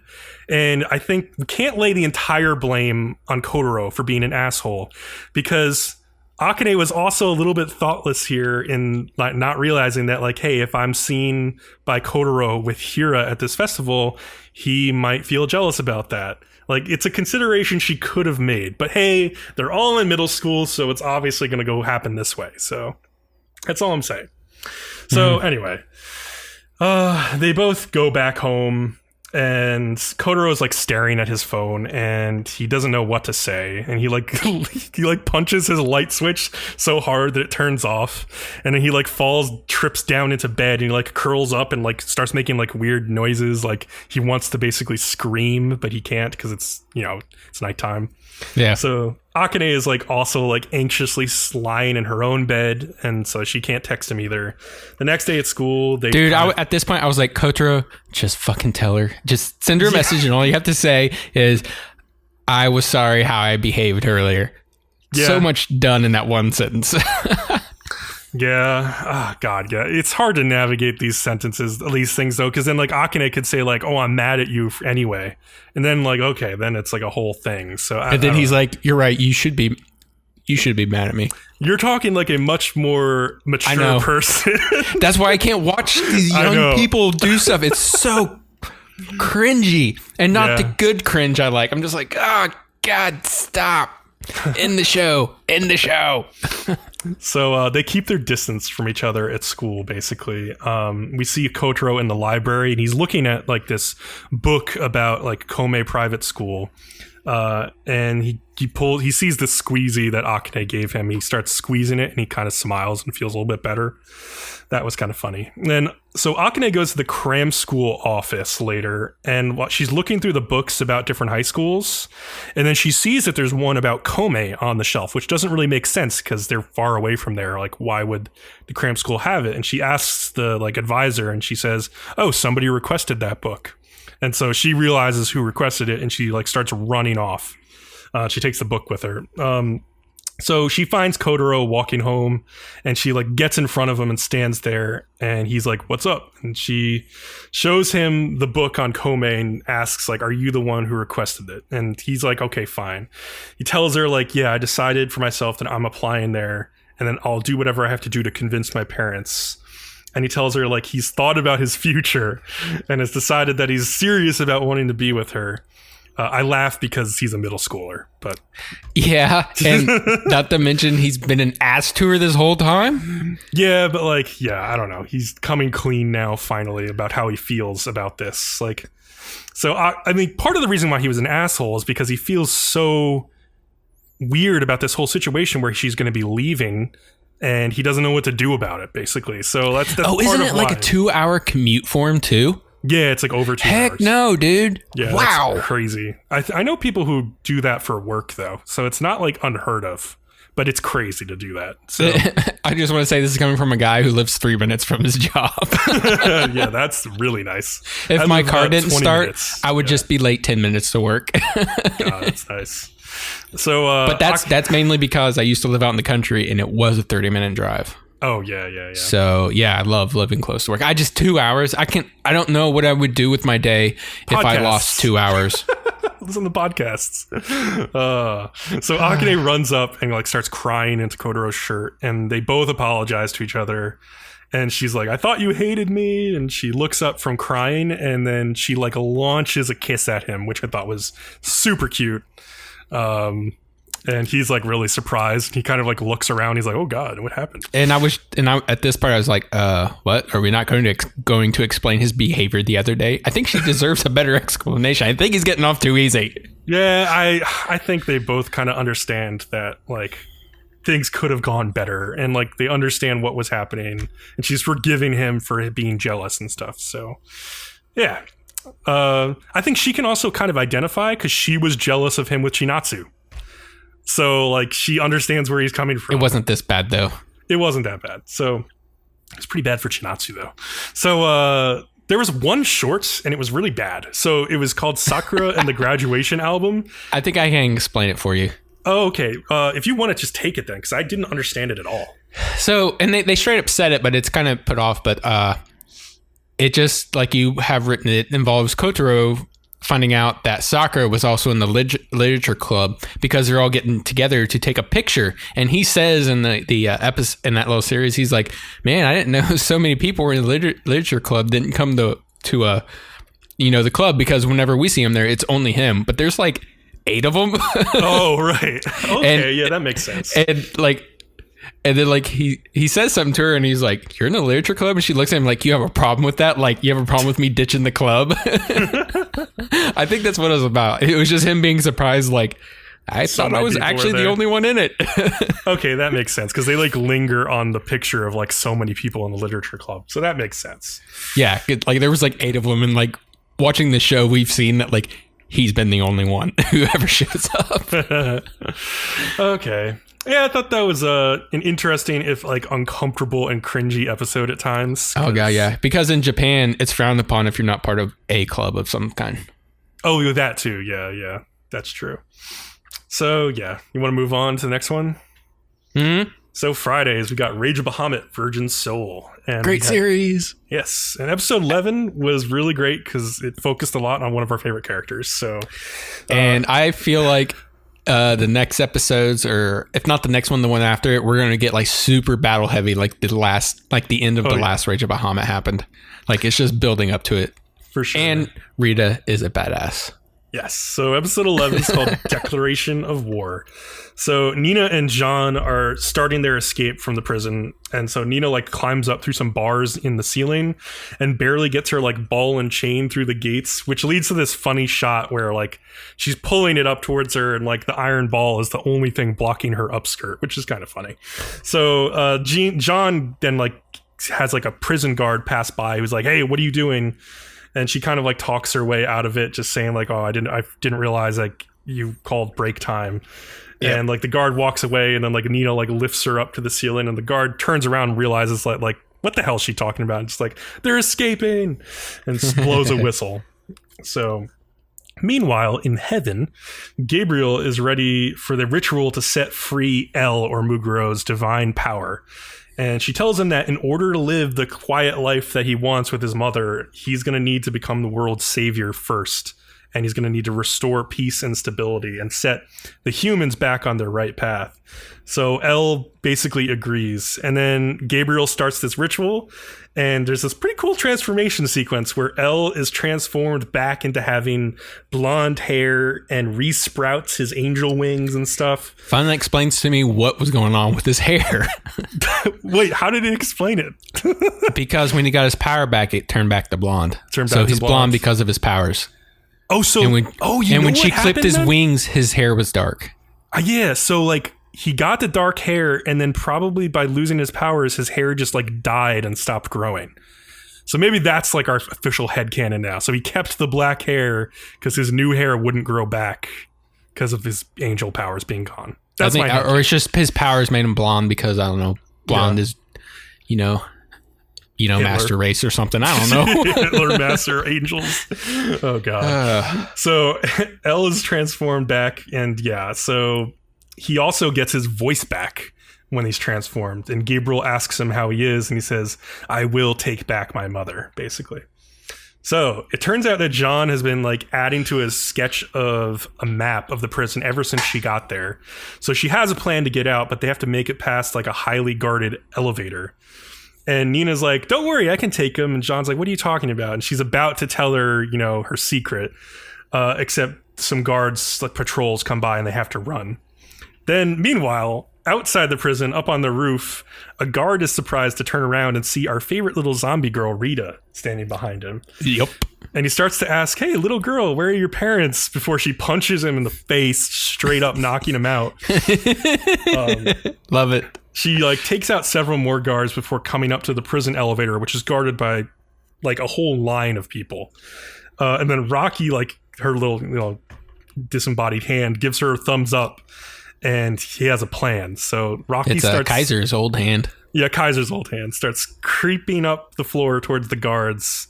and the guards like notice it and like run up, and then it starts moving really fast. It takes a piece of chalk out from like the fabric around its wrist and starts got like little overalls it wears. Yeah, it starts like running across the floor and drawing like a magical summoning circle, basically. And then when it's done, Rita activates the circle and causes like a huge like pink explosion, which allows her to at least get into the elevator. And like one guard like barely reaches up to like a microphone type of horn thing and says like, "We have an intruder." So the guards that are down the elevator shaft open the doors to find that Rita snuck out through a hatch in the top. And then they spot her shimmying down the elevator ropes, and they start shooting crossbow bolts at her. She takes out like her staff, which is also, I think, an umbrella. Mm-hmm. And she starts like sliding her way down really fast by like grabbing it against the rope. One of the crossbow bolts hits it, and so she like loses her grip and starts falling down into the void, and the scene cuts. So Nina and John are continuing to make their way around the prison, and they're talking really fucking loud for people that are trying to escape, which I found funny. But Nina tells her that she is dragon folk and can transform, but she needs a man. And maybe Kaiser would work. Maybe. So John says that there's just too many guards, though, between them and the male prison. So plan's just not going to work.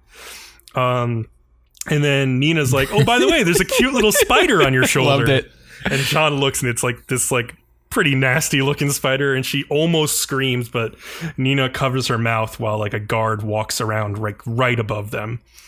Meanwhile, Rita has survived her fall by popping open her umbrella and floating down the shaft. She's Mary Poppins, y'all. We did that last episode. Yeah, well, they're gonna keep doing it. Oh, also, Nina's like really like happy to know that Jean's weakness is spiders.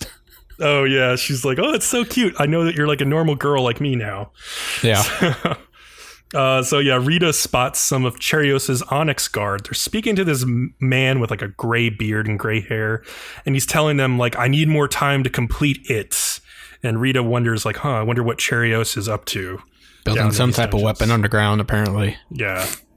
So Cherios, meanwhile, is watching a gladiator match in the arena between two demons, and like the winner is a demon named Buer, and he is named captain of the demon division after he wins his bout. What's the demon division? I don't know. I'm guessing it's like a division in the army or something, or like the Knights of Orleans maybe or something. I don't know. What? Yeah, but Cherios is all about exterminating all of them. So like, why would he work with them, which is what Kaiser wants? So it makes no sense to me. I'm guessing it's like in the Spartacus days when you would have like the Greeks would have like slaves fight in the front line of soldiers as like, you know, troops that they could just throw away, basically. Maybe Cherios is using like some demons like that too. But I don't know. Make more sense. Yeah. They didn't really explain anything like that. So, they're interrupted because the angels like start shining God rays down from the sky over the arena, and you hear Gabriel saying that like, "You sinful man, you need to listen to me." She like floats down and demands that he return everything that's been stolen from their temples, and that the Saint Jean d'Arc be returned to their custody immediately. So Cherios is like, "Come and take it from me, brah." Basically, basically, come take it by force. And Gabriel's like, "That's just what we'll do then." And so Cherios tells him like, "Yeah, even though you have the saint's child, it'll only hasten your deaths." And Gabriel's like, "Well, death is what the gods shall bestow unto man." So it's good banter. El has been watching this happen from heaven. He's like looking through a portal, watching Cherios. They got TVs up in heaven. It's good news for us. Like, I can still watch anime when I get up there. Hopefully they won't have Eromanga Sensei. That's good. That won't be there. Yeah. So Gabriel asks him if he sees if you're watching Eromanga Sensei, you're in hell. I'm sorry. Yeah, basically already you're there. Yeah, Gabriel asks El if he sees how foolish mankind has become. And, you know, clearly Cherios needs to be stopped to correct humanity's path.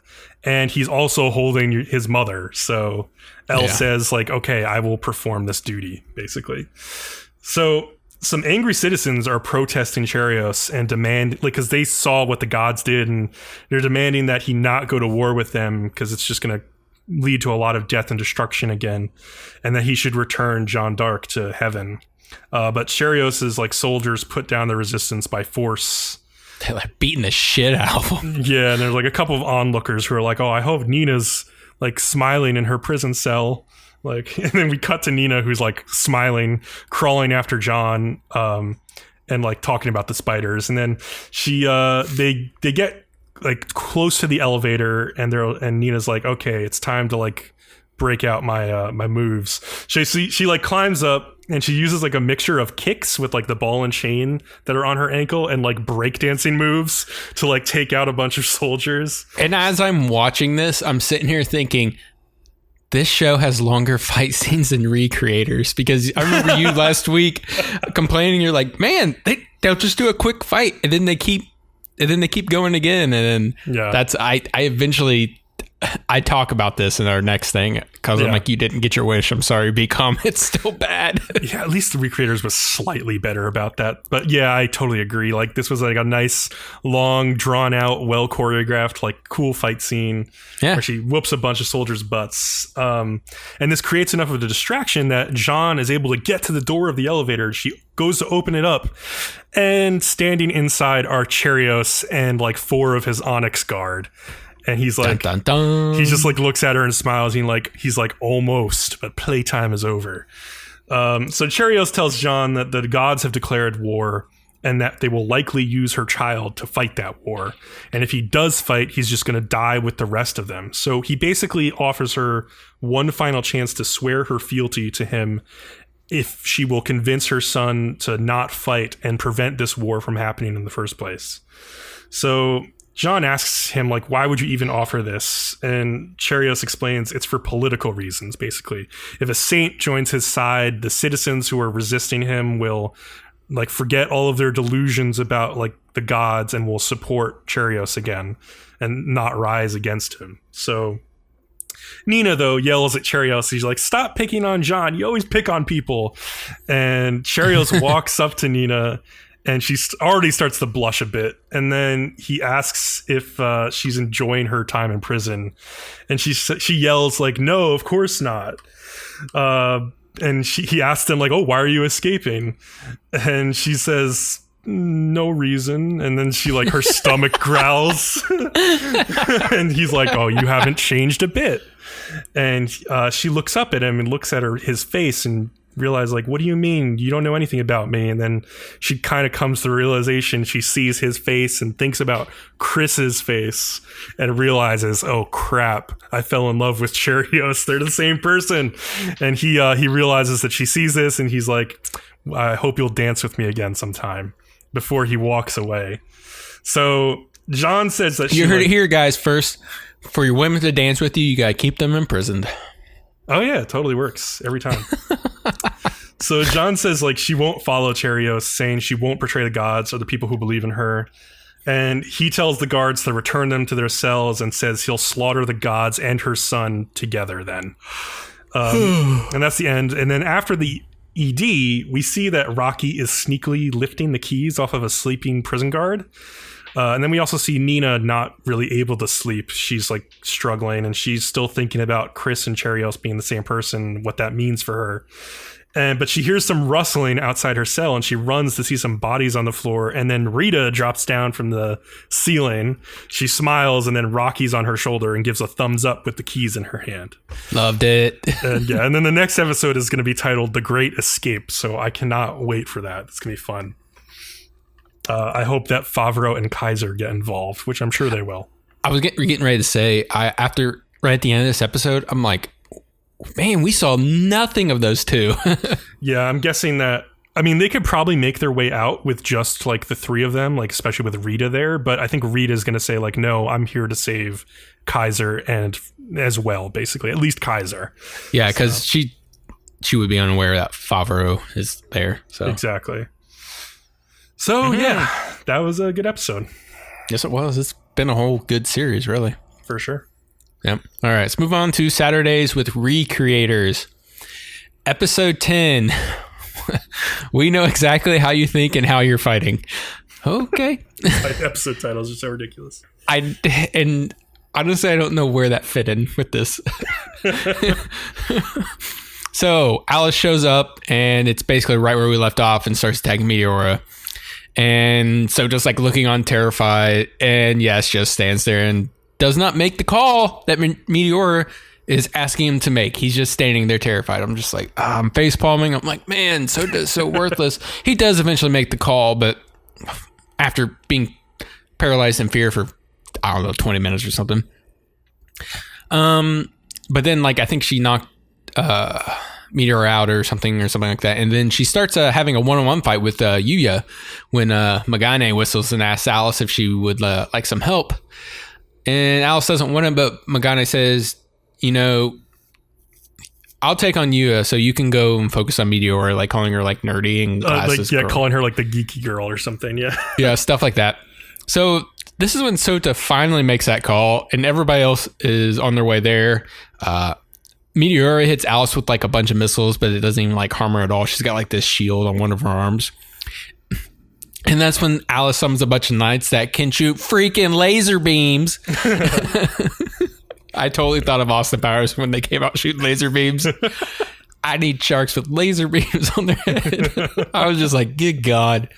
Yeah, that's going on. And then Yuya is like fighting Magane, who is basically just dodging around the whole time and not getting anywhere. And then meanwhile, Sota is like starting to realize how useless he is. And I was like, yay, show, you got something right. They know. Yeah. But anyways, Miura is getting her butt kicked. She's absolutely no match for Alice. And Alice says, you know, I won't let you die here just yet until she has paid for Mamoko's death. Sota shows up to Alice's fight, and she stops to look at him. And then they jump immediately to Yuya, who's going to... He says he's going to ignore Magane and go and help Meteora. When Magane says she knows something about the stand he uses, you know? When she calls it a doll. But she says its name is Hangaku, and it's a female general, and it must be nice to have a female always by your side. And Yuya's like, it's not like that. She's more of a curse. And like, Magane is like, hey, how about you give me your curse then, if you don't want to, you know, or whatnot, you know, you're not using it properly, and so on and so on. And then she does her little trick thing. And then like Yuya's stand is about to pierce her eye just before it cuts back to Sota and Alice. So we don't know what happens just yet. Yeah, and like Megane like snapped her fingers right as it cut too. Yeah. And which basically was the activation of her power because she managed to pull it off or whatever. Mm-hmm. And then like Sota does, it's not bad where he convinces Alice, you know, like when people read your stories, it makes them sad, whether they're real or not, you know, and people really do care about your world. And I didn't really buy it, but you liked it. Yeah, I thought this was like Sota's best moment so far. Like, this was like one of the first times I understood what Sota could actually bring to the table, because he does have this heartfelt speech to Alice about like, because Alice is like, your world, nobody cares about what happens to me, and he's like, no, you're wrong. Like, there are lots of nerdy otaku who really care. It's like, we read your stories and we identify with the tragedy in them, and we root for you to like make it in time to save those people. We don't not care. Yeah, we created the story, but like, we do care about what happens in it. So. I think what hurt it for me was this was the exact moment I remembered your commentary from last time, and I was like, man, they're just constantly talking and not actually doing the battling that we wanted. Well, I think that's why that scene hurt me. But this episode did, I think, have a much better balance of fighting and talking. And also, very importantly, the talking that happened in this episode actually told us new things about characters and like made Sota look better and like made Alice like come to some realizations and stuff. So you can continue going. And I'm also sitting here going, Sota, this is really great and all, but just freaking tell her she didn't kill Mamako. It was its soldier princess. I forget her real name. Yeah, but I think we could go into a totally different dialogue direction at this point. I'm just, at least get it in her head a little bit, please. Yeah, I think that like no matter what people said to her at that point, unless she saw something happen, which she does later in this episode, she wouldn't start to doubt, like, because she's just like so convinced. I don't know.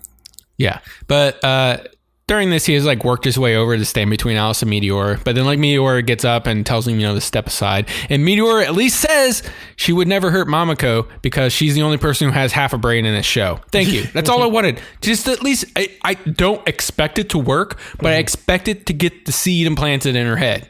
Okay, Thank you. We had to wait for Meteor to do it. Sota's an idiot. But, Alice is not one of our smart characters, and of course would believe Megane over Meteora?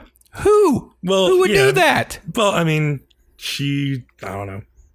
She's been told that Meteora is the enemy, and so she believes it. So I don't know. Oh man, well, how about judging people for yourself? Jesus. But anyways, that's probably one of the problems with the show. I just whatever. Alice, then goes in for like an attack, and Meteora shoves Sota out of the way. Basically, just taking the full force of this blow from her lance, which knocks her way 50 feet down the concrete, and she's skids across pavement and everything, and Sota runs after her, and Alice has this very surprised expression on her face for Meteor, sacrificing herself for Sota. She's kind of starting to realize maybe they're not the bad people I think they are. Thank you, show. So Silesia shows up, and Rui's on standby in the sky in his mech, but it's too big to land in the city, so he's a last resort, they say. Meteor is not responding at all, and it angers Silesia, who begins to attack Alice, and it seems like she's going to come out on top. But when each girls do a lunge toward each other with their swords, just before the tips touch, Soldier Princess shows up and turns Silesia's sword into rose petals, and Alice's lance just goes straight through her stomach and out the backside. Yep. And I would just make a quick note. It's an anime, but this is dead center. She just severed her fucking spine.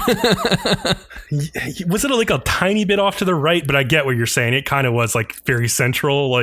She would be dead pretty quick. It was pretty much dead center with a large portion stuck out of the back. I'm you just severed her spine. You just killed her instantly. Yeah, because it's a big wide lance. This is a big fat lance. Yeah. But yeah, so I thought it was interesting because Alice, I think at that point starts to come to the realization. She doesn't really talk about it the rest of this episode, but I think she at that point can kind of see that was a very unfair thing for the military princess to do to Silesia. And since Alice is a knight, I think she'll see that was really unchivalrous thing. Yeah, she has a very high honor fight like that. So I think that more than anything that else had happened is gonna plant the seed that maybe I shouldn't trust this princess girl for the future. But anyway. Yeah. But anyways, Soldier Princess just says a bunch of blah, blah, blah stuff. And the government finally shows up with their soldiers and whatnot who have absolutely nothing else to do with the rest of this episode. And I just want to say, so how much control does Soldier Princess have over what comes into this world and what doesn't, and what she can take away? Because she took away Silesia's sword. I mean, this is a pretty powerful person. Yeah, so and then she uses a power called mimic something to I don't know if you're gonna get to this, to create that mech that's a mimic of Rui's mech. So that was and then I also made me think back to her battle with Mamako, where I'm why didn't she just take away her wand? I mean, it would have been a better solution, I guess. Yeah, so I was actually thinking back to that battle this episode. And you know how there was the huge nuclear explosion from Mamika's magical power? Yeah. Did we ever see the aftermath of any of that? No. No, we didn't see anything. We never saw the aftermath, and clearly Soldier Princess has taken no damage from it either. Yeah, she's completely fine. Yeah. I also thought it was interesting, when Silesia sees the lance and the rose petals being plunged into her, it's either in her eyes or in Alice's eyes that she sees the military princess's face smiling back at her really quickly. So it's this is the military princess's power that she's using. Mm-hmm. So she is very strong for sure. Yeah, so Silesia pushes the lance out of her and jumps back to where Sota is. This is when Takashi and Masaki, both the writer guys, run out to tend to Silesia. And you really like the part where Takashi looks back at the government lady who tells him not to go, and he's almost like, she's my creation, she's my daughter, I have to go, something like that. Yeah, just like a brief moment. It's like, I'm not listening to you right now. Like, I need to go take care of her. It's my responsibility. Yeah, but anyway, Soldier Princess tells Alice to cut off Silesia's head because it will start the revolution for this world. But Alice seems to be frozen stiff. So she has Blitz do it instead. He fires a bullet at Silesia's head, but then Yuya shows up suddenly and knocks it away. And Yuya is looking pretty bad. He's super beat up and he's like crying blood from his eyes, basically. Yeah. And then like Ruri is up over the skies. And he's like, I just can't stand by and watch everything happen. So he starts to descend when like Soldier Princess summons or does a mimic of his exact mech. And then they start doing their own little battle in the sky. And it's just like quick blows and then they just cut back away. Yeah. They could have done some cool stuff, but they don't. Darn the show. Yeah, the mech design is kind of cool and like the mech powers are kind of cool, but it's very quick fight. Yeah, they don't talk about too much. But Meteora starts coming around and says, Soldier Princess is going to start the collision of the worlds here and they should at least save themselves. And this prompts Takashi to give like a dramatic speech and contacts Marine to get a file from her. He does some revising to his work and immediately like posts it to the internet. So our understanding of the reason why they have the powers that they are is because it has to be written and whatnot. And it has to be recognized by a ton of people. Mm-hmm. So he posts it like basically to Twitter. And after a moment, it starts getting tons of likes and retweets. And like 6,000 retweets in like 3 seconds. I fucking laughed when the other guy was like, hey, it's featured on a news site within seconds of posting. I was like, give me a fucking break. It's like, holy shit, Reddit is really fast these days. The Twitter I was buying, but then to tell me that a news site picked it up in 15 seconds, no. That was insane. No. It's like that was insane. Featured on a news site. Also, yeah, in that scene just before where Takashi's making the speech, I just liked the line where he said like, when he's like scolding Silesia for saying that like, oh, you should save yourselves. He's like, any writer could write a line like that. I didn't make you into that kind of character. And like, he's also like, I would never let my own creation be killed by a sketch by some nameless kid. I just liked his determination in this episode. It was really cool. Yeah. But it does work, and Silesia is just suddenly like reborn with her new powers, and she makes it like a giant fiery slash. She's got this awesome badass new sword. It's all flames and crazy shit. And she does this huge slash at Alice, who like barely dodges it. Mm-hmm. And then like you see her dodging out of the way, and like even her shield can't like take it. Like she's super strong. And then like shit starts getting really crazy, and not in the good way. Like they had a fight scene that was longer than 10 seconds, but that Soldier Princess starts like phasing in and out of the world, and she like calls for a retreat and the battle's over. And it also seems Silesia has reverted back to her previous state of having a gaping hole through your stomach. I don't understand why she went back to it. So my theory is that like, so the fans briefly saw her in her new form and got really excited about it for a little bit, but then in their consciousness, in the collective consciousness of society, like the form of her that they know the best is still the other one. So I feel like they got really excited about this tweet for just like a short period of time, and it allowed her to transform. I really like your theory. Yeah. I just wish the show would do this. Oh yeah. The show should probably explain it going forward. Or else the show is just going to be able to get away with all sorts of bullshit. So it should have an explanation for why it happened, but I think they're going to have to think about it and sort of figure it out. I would just like to say before you get to the last line, like, yeah, that transformation sequence with Silesia, like transforming into like the fiery, like demon Silesia, not demon, but like fiery sword Silesia.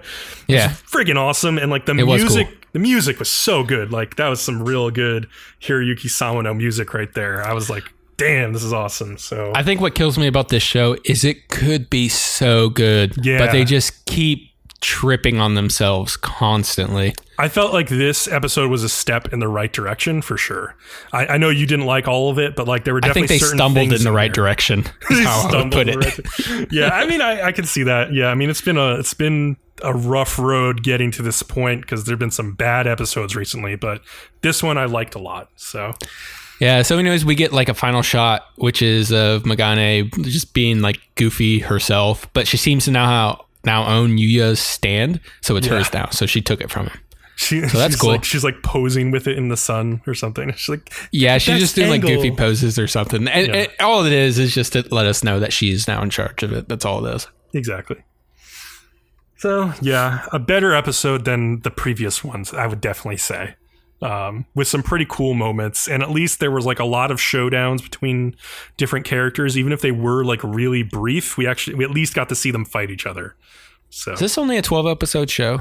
No, it's like 24 or 25, I think. Jesus Christ, how many shows are we carrying over next season? 5? We're gonna have to debate that, because I know there's at least one show that I might not want to continue. So we're gonna have to see what we want to pick up. No, it's not this one. I kind of like this one.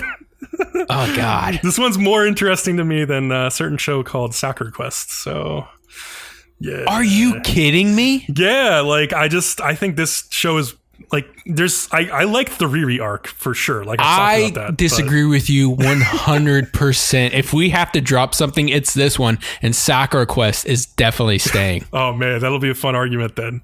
What if like next season our locks are recreators in Sakura Quest? That'd be really funny. That would be not. I don't think that would be good. All right. Well, we'll have to think about it when it comes to the time and when we see all the previews for next season. So yeah. Oh yeah. Not to mention, there's a show or two in there that I read the mangas of, and I know you're going to use one of them as your lock, and I'm going to hate you for it. And you're going to regret it. Perfect. Because I know how it turns out. Perfect. I won't tell you what it is though. But anyways, let's move on to our next show. Okay, so we also have My Hero Academia Season 2, Episode 24, called Fight on Ida. All right, so this episode starts after conclusion of the big Todoroki and Deku fight last episode. And the crowd is wondering if Deku, like, ever really had a real plan, or if he's actually just wanted to lose to Todoroki on purpose, like, because he was egging him on and he, like, forced him to unleash his true power. Endeavor like meets with Todoroki after the match and congratulates him. He's like, "You got past your childish tantrum and you've become a perfect upgrade of me." And he's like, "Please come work with me now after you graduate." And Todoroki responds that like he let loose his power because for just 1 second he was able to forget about Endeavor during the fight. And he still hasn't decided whether or not that was actually a good thing. He needs to think about it. So Recovery Girl in the locker room tells Deku that he shattered the bones in his right arm and it will never be quite the same, she says. Like she warns All Might that he's been pushing Deku too hard and Deku is just too willing to damage his own body and it's a bad combination. And she's going to need to remove like the bone shards from his arm before she can like reset everything. So a few friends come by to see if Deku is okay while the arena is being cleaned up from the damage of the previous match, and they all just like are worried about him and stuff. And then when they leave, Deku tells All Might he's sorry for not being able to tell the world he's here like he asked him to. And he just couldn't hold back from saying all the things that he said to Todoroki that got him riled up and unleashed that power. Deku just admits like, I was really frustrated and I let that frustration blind me. And All Might tells him that meddling when you don't need to is the essence of being a real hero, which I thought was fun. But anyway, the rest of this episode is going to be a quick series of matches that just go off like bam, bam, bam, bam. So first we have the Ida versus Shiozaki match. This is Vine Girl. And so the match begins, and in real time, this match lasted 14 seconds before you actually counted it. Yeah. So like, God, I was really pissed off with these first two matches. So Ida, like, he uses a burst of speed called like Recipro, runs behind Vine Girl, and then just pushes her out of bounds as she's like kind of like yelling, like not knowing what's happening. And then she's just pushed out of bounds like immediately. I counted 14 seconds long, this match. And I was like, Vine Girl's last match was actually really good. Like, she was like a strong hero. I don't feel like Ida should have just like manhandled her like that so easily. But again, I feel like the show is just making fun of the female heroes in comparison to the guys at this point. Like with Ochago's match, we had all of her classmates like yelling sexist shit at her. And then we have Ida just like pushing Vine Girl out of the way like she's nothing. And then it's only reinforced by the next fight, which is Tokoyami's turn to fight Mina Ashido. And this fight lasts 12 seconds. He launches his dark shadow at her immediately. She has no answer for it. She like tries to throw her acid spit at him, and she immediately gets pushed back to the edge and then falls down on her butt out of bounds. So what this show is telling me is that the girl heroes are all a complete joke and we shouldn't respect them at all, basically. Because that's like, basically the show is like, okay, get the girls out of the way so we can get to the guys. And so we can get to the final four that actually matters. Tell you what the manga does? No, don't tell me what the manga does. I'm sure the manga does something to turn this around, but I can still be pissed off about it now. So I stopped the show at this point. I was like, man, I'm really having second thoughts about My Hero Academia because, God, that really pissed me off a lot. But anyway, Ochiko has been watching the fights, but she's barely paying attention to the matches because she's like so worried about Deku, who's undergoing surgery to remove the bone shards from his joints. And then we see Recovery Girl finishing up, and Deku looks at his hand, which is like crooked and gnarly looking, and she tells him in All Might that she won't heal injuries like this anymore, and that they need to find a way for Deku to control his power without sacrificing his body every single time. So Deku is like kind of depressed, and he tells All Might like, hey, maybe you should consider one of the other heroes to be your successor. Maybe I'm just not good enough. And All Might tells him that if he gave his power to someone like Todoroki, they'd likely become a superhero because of all of like the natural talent they have. But then he reveals, but you know, I was quirkless too. So he's never told Deku this before, and he's like, well, you never asked. And he's basically like, yeah, I think there's something that only you can draw out of this all for one power. So he's basically telling like Deku, like, I think you're special and like you should have more confidence in yourself. So at this point, Ida, after his match, tries to call his brother, Tensei, also known as the hero Ingenium, after winning. And it turns out that he's out on a mission. He gets like his voicemail, and we see him running through the city streets and then dropping down in an alley behind this guy who he calls the Hero Killer. And then back to the stadium, Deku looks on as Bakugo starts to fight Kaminari. And I like that Tetsu was like cheering on from the stands for his hard bro. And since this match is between two boys, the show actually decides to let it last longer than 14 seconds. I didn't count because it lasted like much longer. So Ida tells Deku that he's going to learn from this match with Todoroki to try to win his matchup.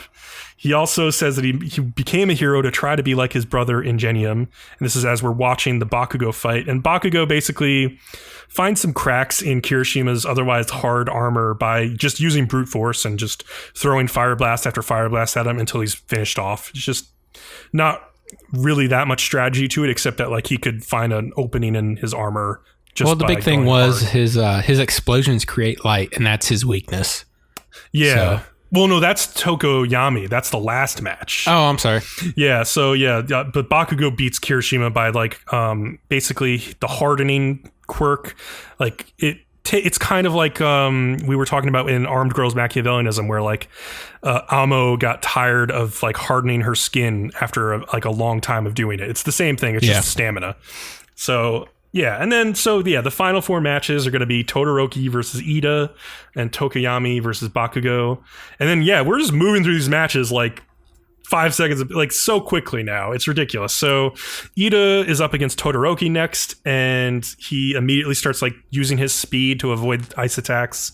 And then he jumps in to get really close, and he's like using his leg mufflers to like speed up his kicks really fast. And he gets one good shot in on Todoroki and then starts carrying him as fast as he can, sprinting out of bounds.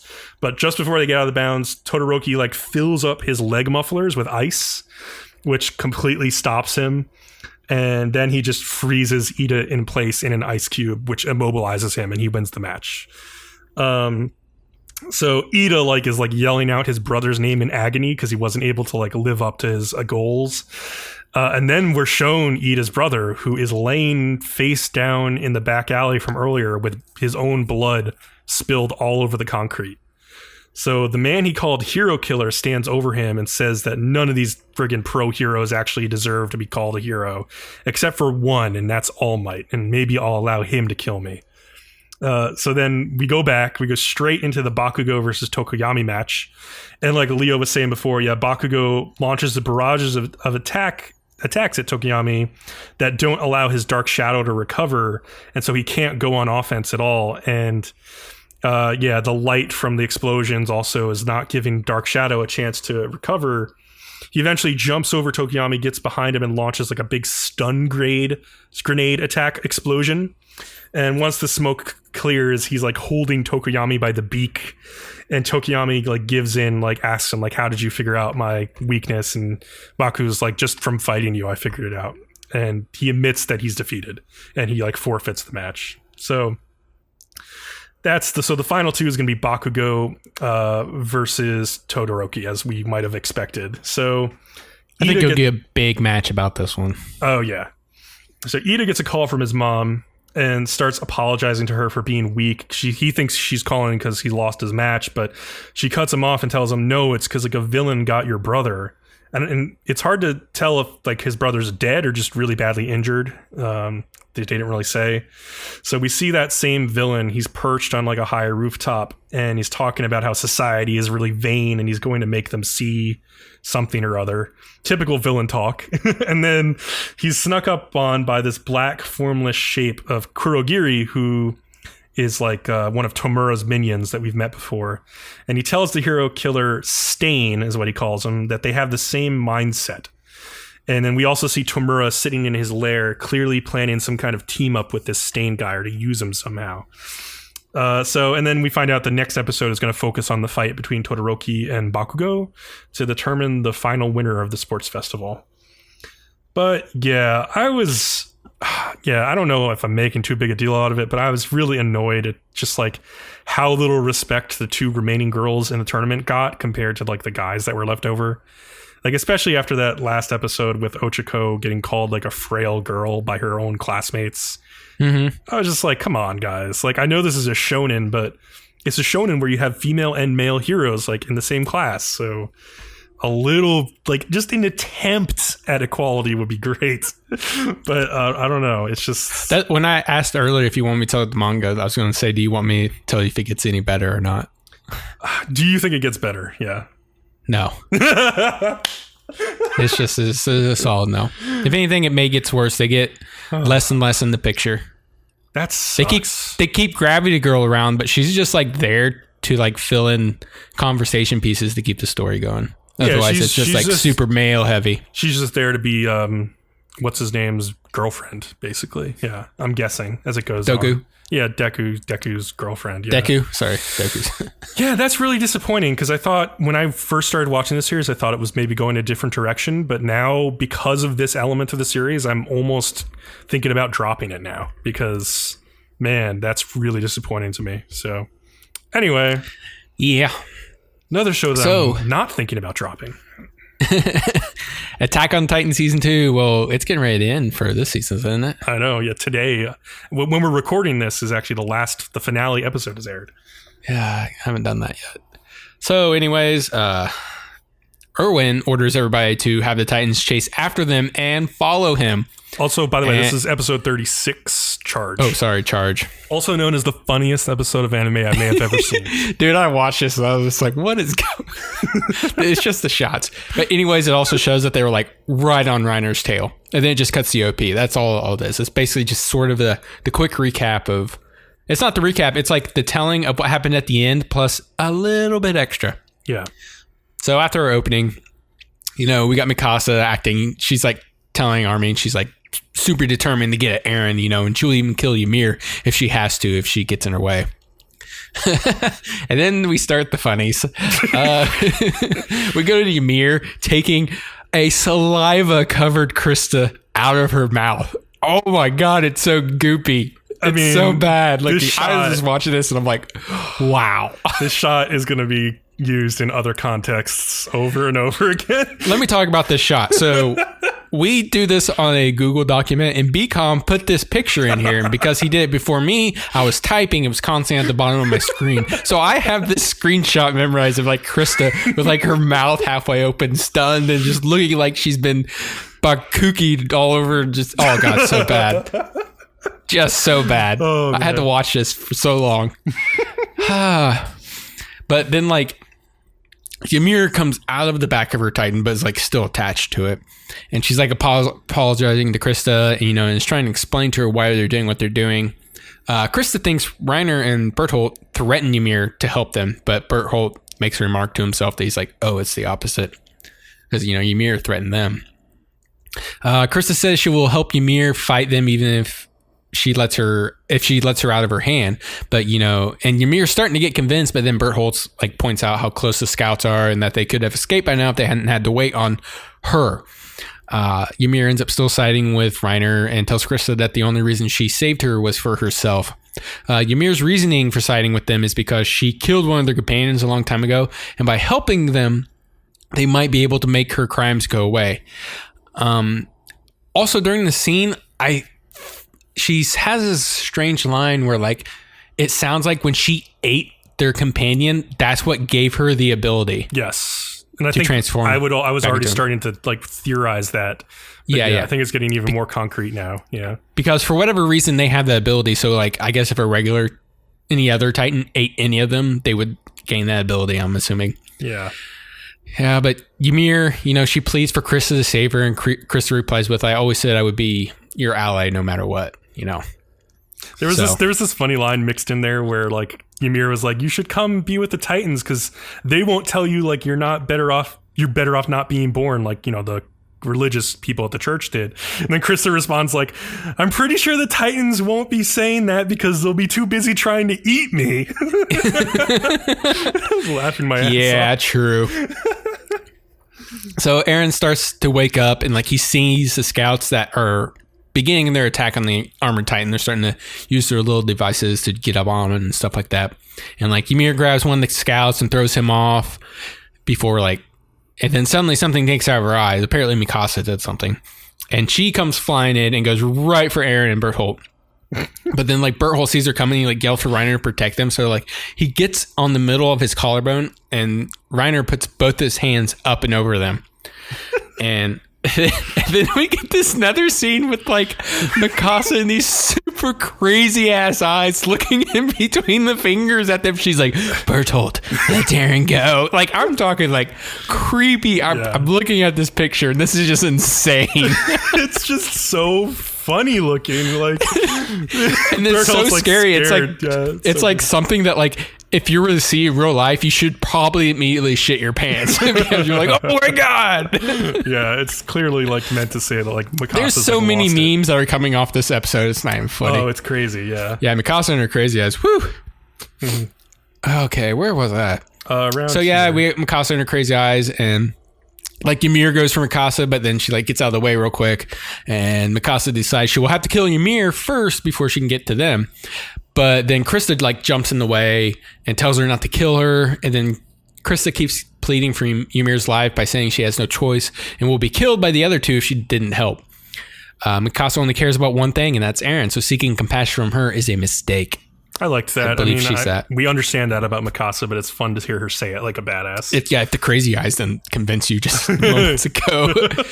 But like Ymir goes to attack Mikasa, but Krista gets her to stop, and then they eventually come to like a compromise for now.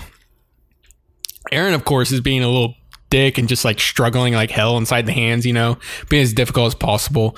And like Bertholdt is like starting to tell Eren to calm down, but it is suddenly interrupted because a bunch of the scouts are now over the hands. And like they're trying to talk him out of it and talking about all the old times. And there's this stupid, hilarious part where they're like how Bertholdt's sleeping positions were so legendary that every morning they looked forward to waking up and seeing what position he was in. They even tried to use his positions to predict the weather. I was like, what the fuck? And then like this is so random. That wasn't random enough. It's just like they're like all these scouts are just like sitting on this like Titan's hands as he's like running, and the whole situation is just like completely surreal and ludicrous. Like it's just so ridiculous, the whole thing.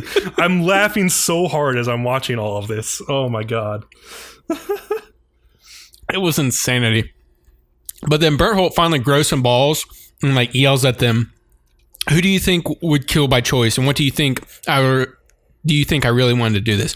He's basically saying, do you think I had a choice at all in this whole matter? I have my own situations, whatnot. And he also states he knows that him and Reiner deserve to die, but there's nothing they can do about it now. And he also says it's true, we may have deceived everyone, but everything they did together, not all of it's a lie. They really considered them as comrades when they were fighting as soldiers. It was basically their only reprise from knowing that they were Titans or whatnot. Yeah, but then like Hans yells at them to get off the Titan because Erwin has circled around with a horde of Titans and is like coming straight at them. Also, Erwin has this very evil, determined look in his eyes. Like, it's crazy looking. Yeah. Did you take note of that also? I did see that. I was also like a little confused at that moment because I was like, how did Erwin get like all the way around in front of them with all those Titans? Like, they must be running so much faster. It's weird, but like, because like the Titans are now charging straight into Erwin, who used to be behind them. But yeah, you're right. He like circled around in front somehow really fast. Strange.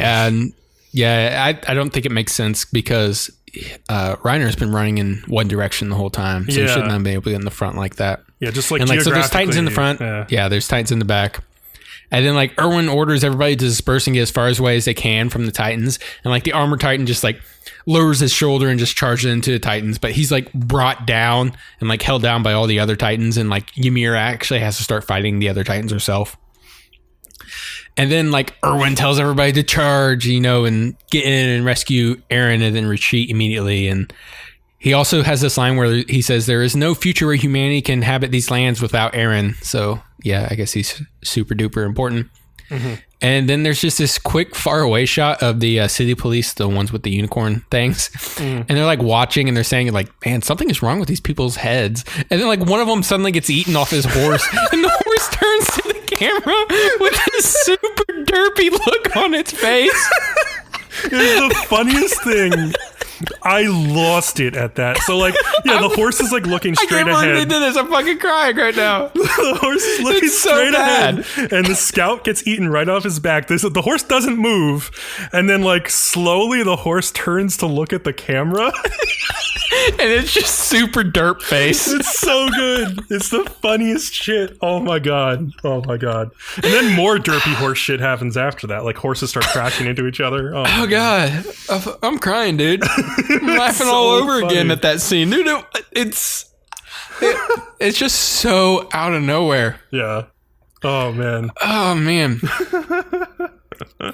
So anyways, Reiner's pinned down and he can't move unless he throws the Titans off of him. So he tells Bernhardt to hold on and then uncovers them so he can use his hands and throw them off.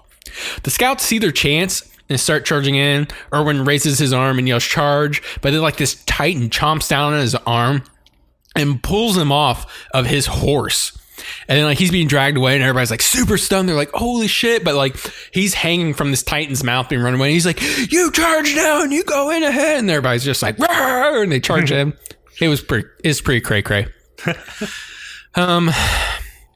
So then this is just this crazy scene where like everybody's charging in and scouts are just getting taken out left and right and up and down and sideways and fourth dimension. It's just insanity. There's like horses running into people. It's pure chaos. It's totally chaos. It's pretty good. Scene. Which is accurate to the situation they're in. Yeah. There's a pile of Titans. It's going to be pure chaos. But of course Mikasa makes it through and she goes in for a lunge for Eren but misses and then like suddenly gets grabbed by a Titan. But I couldn't figure out the guy's name. He's kind of one of the more semi-important supporting people. Oh, he's able to free her? Yeah, because she like gets grabbed by that Titan's hand and like you can hear like her spine cracking a little bit. Yeah, like it grabs her and squeezes her and she's just like, ah! Like you hear her ribs cracking and whatnot. But then the other guy jumps in and he like stabs his swords into both the Titan's eyes and he lets go of Mikasa. And then just Armin, of all people, makes it to Berthold and Eren. And like... He gets this crazy look dude, this is the crazy eye episode. He gets this crazy look in his eyes. These are like Armin's like mind fuck eyes. Like when he's going to just totally mess with your mind, this is what he starts to look like. Yeah, because he's like, I'm the smart person in the show. And he just basically starts fucking with them. And like he suddenly has this brief flashback of Berthold looking after Annie and he realizes, Berthold loves Annie. And he starts saying things like, you're abandoning Annie while she's being tortured. And from her screams, we learn that even though her body heals, you can never get rid of the pain. Like he's making this shit up because we know she's trapped in a crystal and whatnot. But yeah, just totally messing with them until Bertholdt finally snaps and he starts to go after Armin. But then one arm Erwin shows up and slices Eren loose. It looks like he's hurting Bertholdt at the same time. And Mikasa swings in and grabs Eren at the same time, which is interesting. How did Erwin get away? I guess he just gave up on that arm and dropped down somehow. I guess.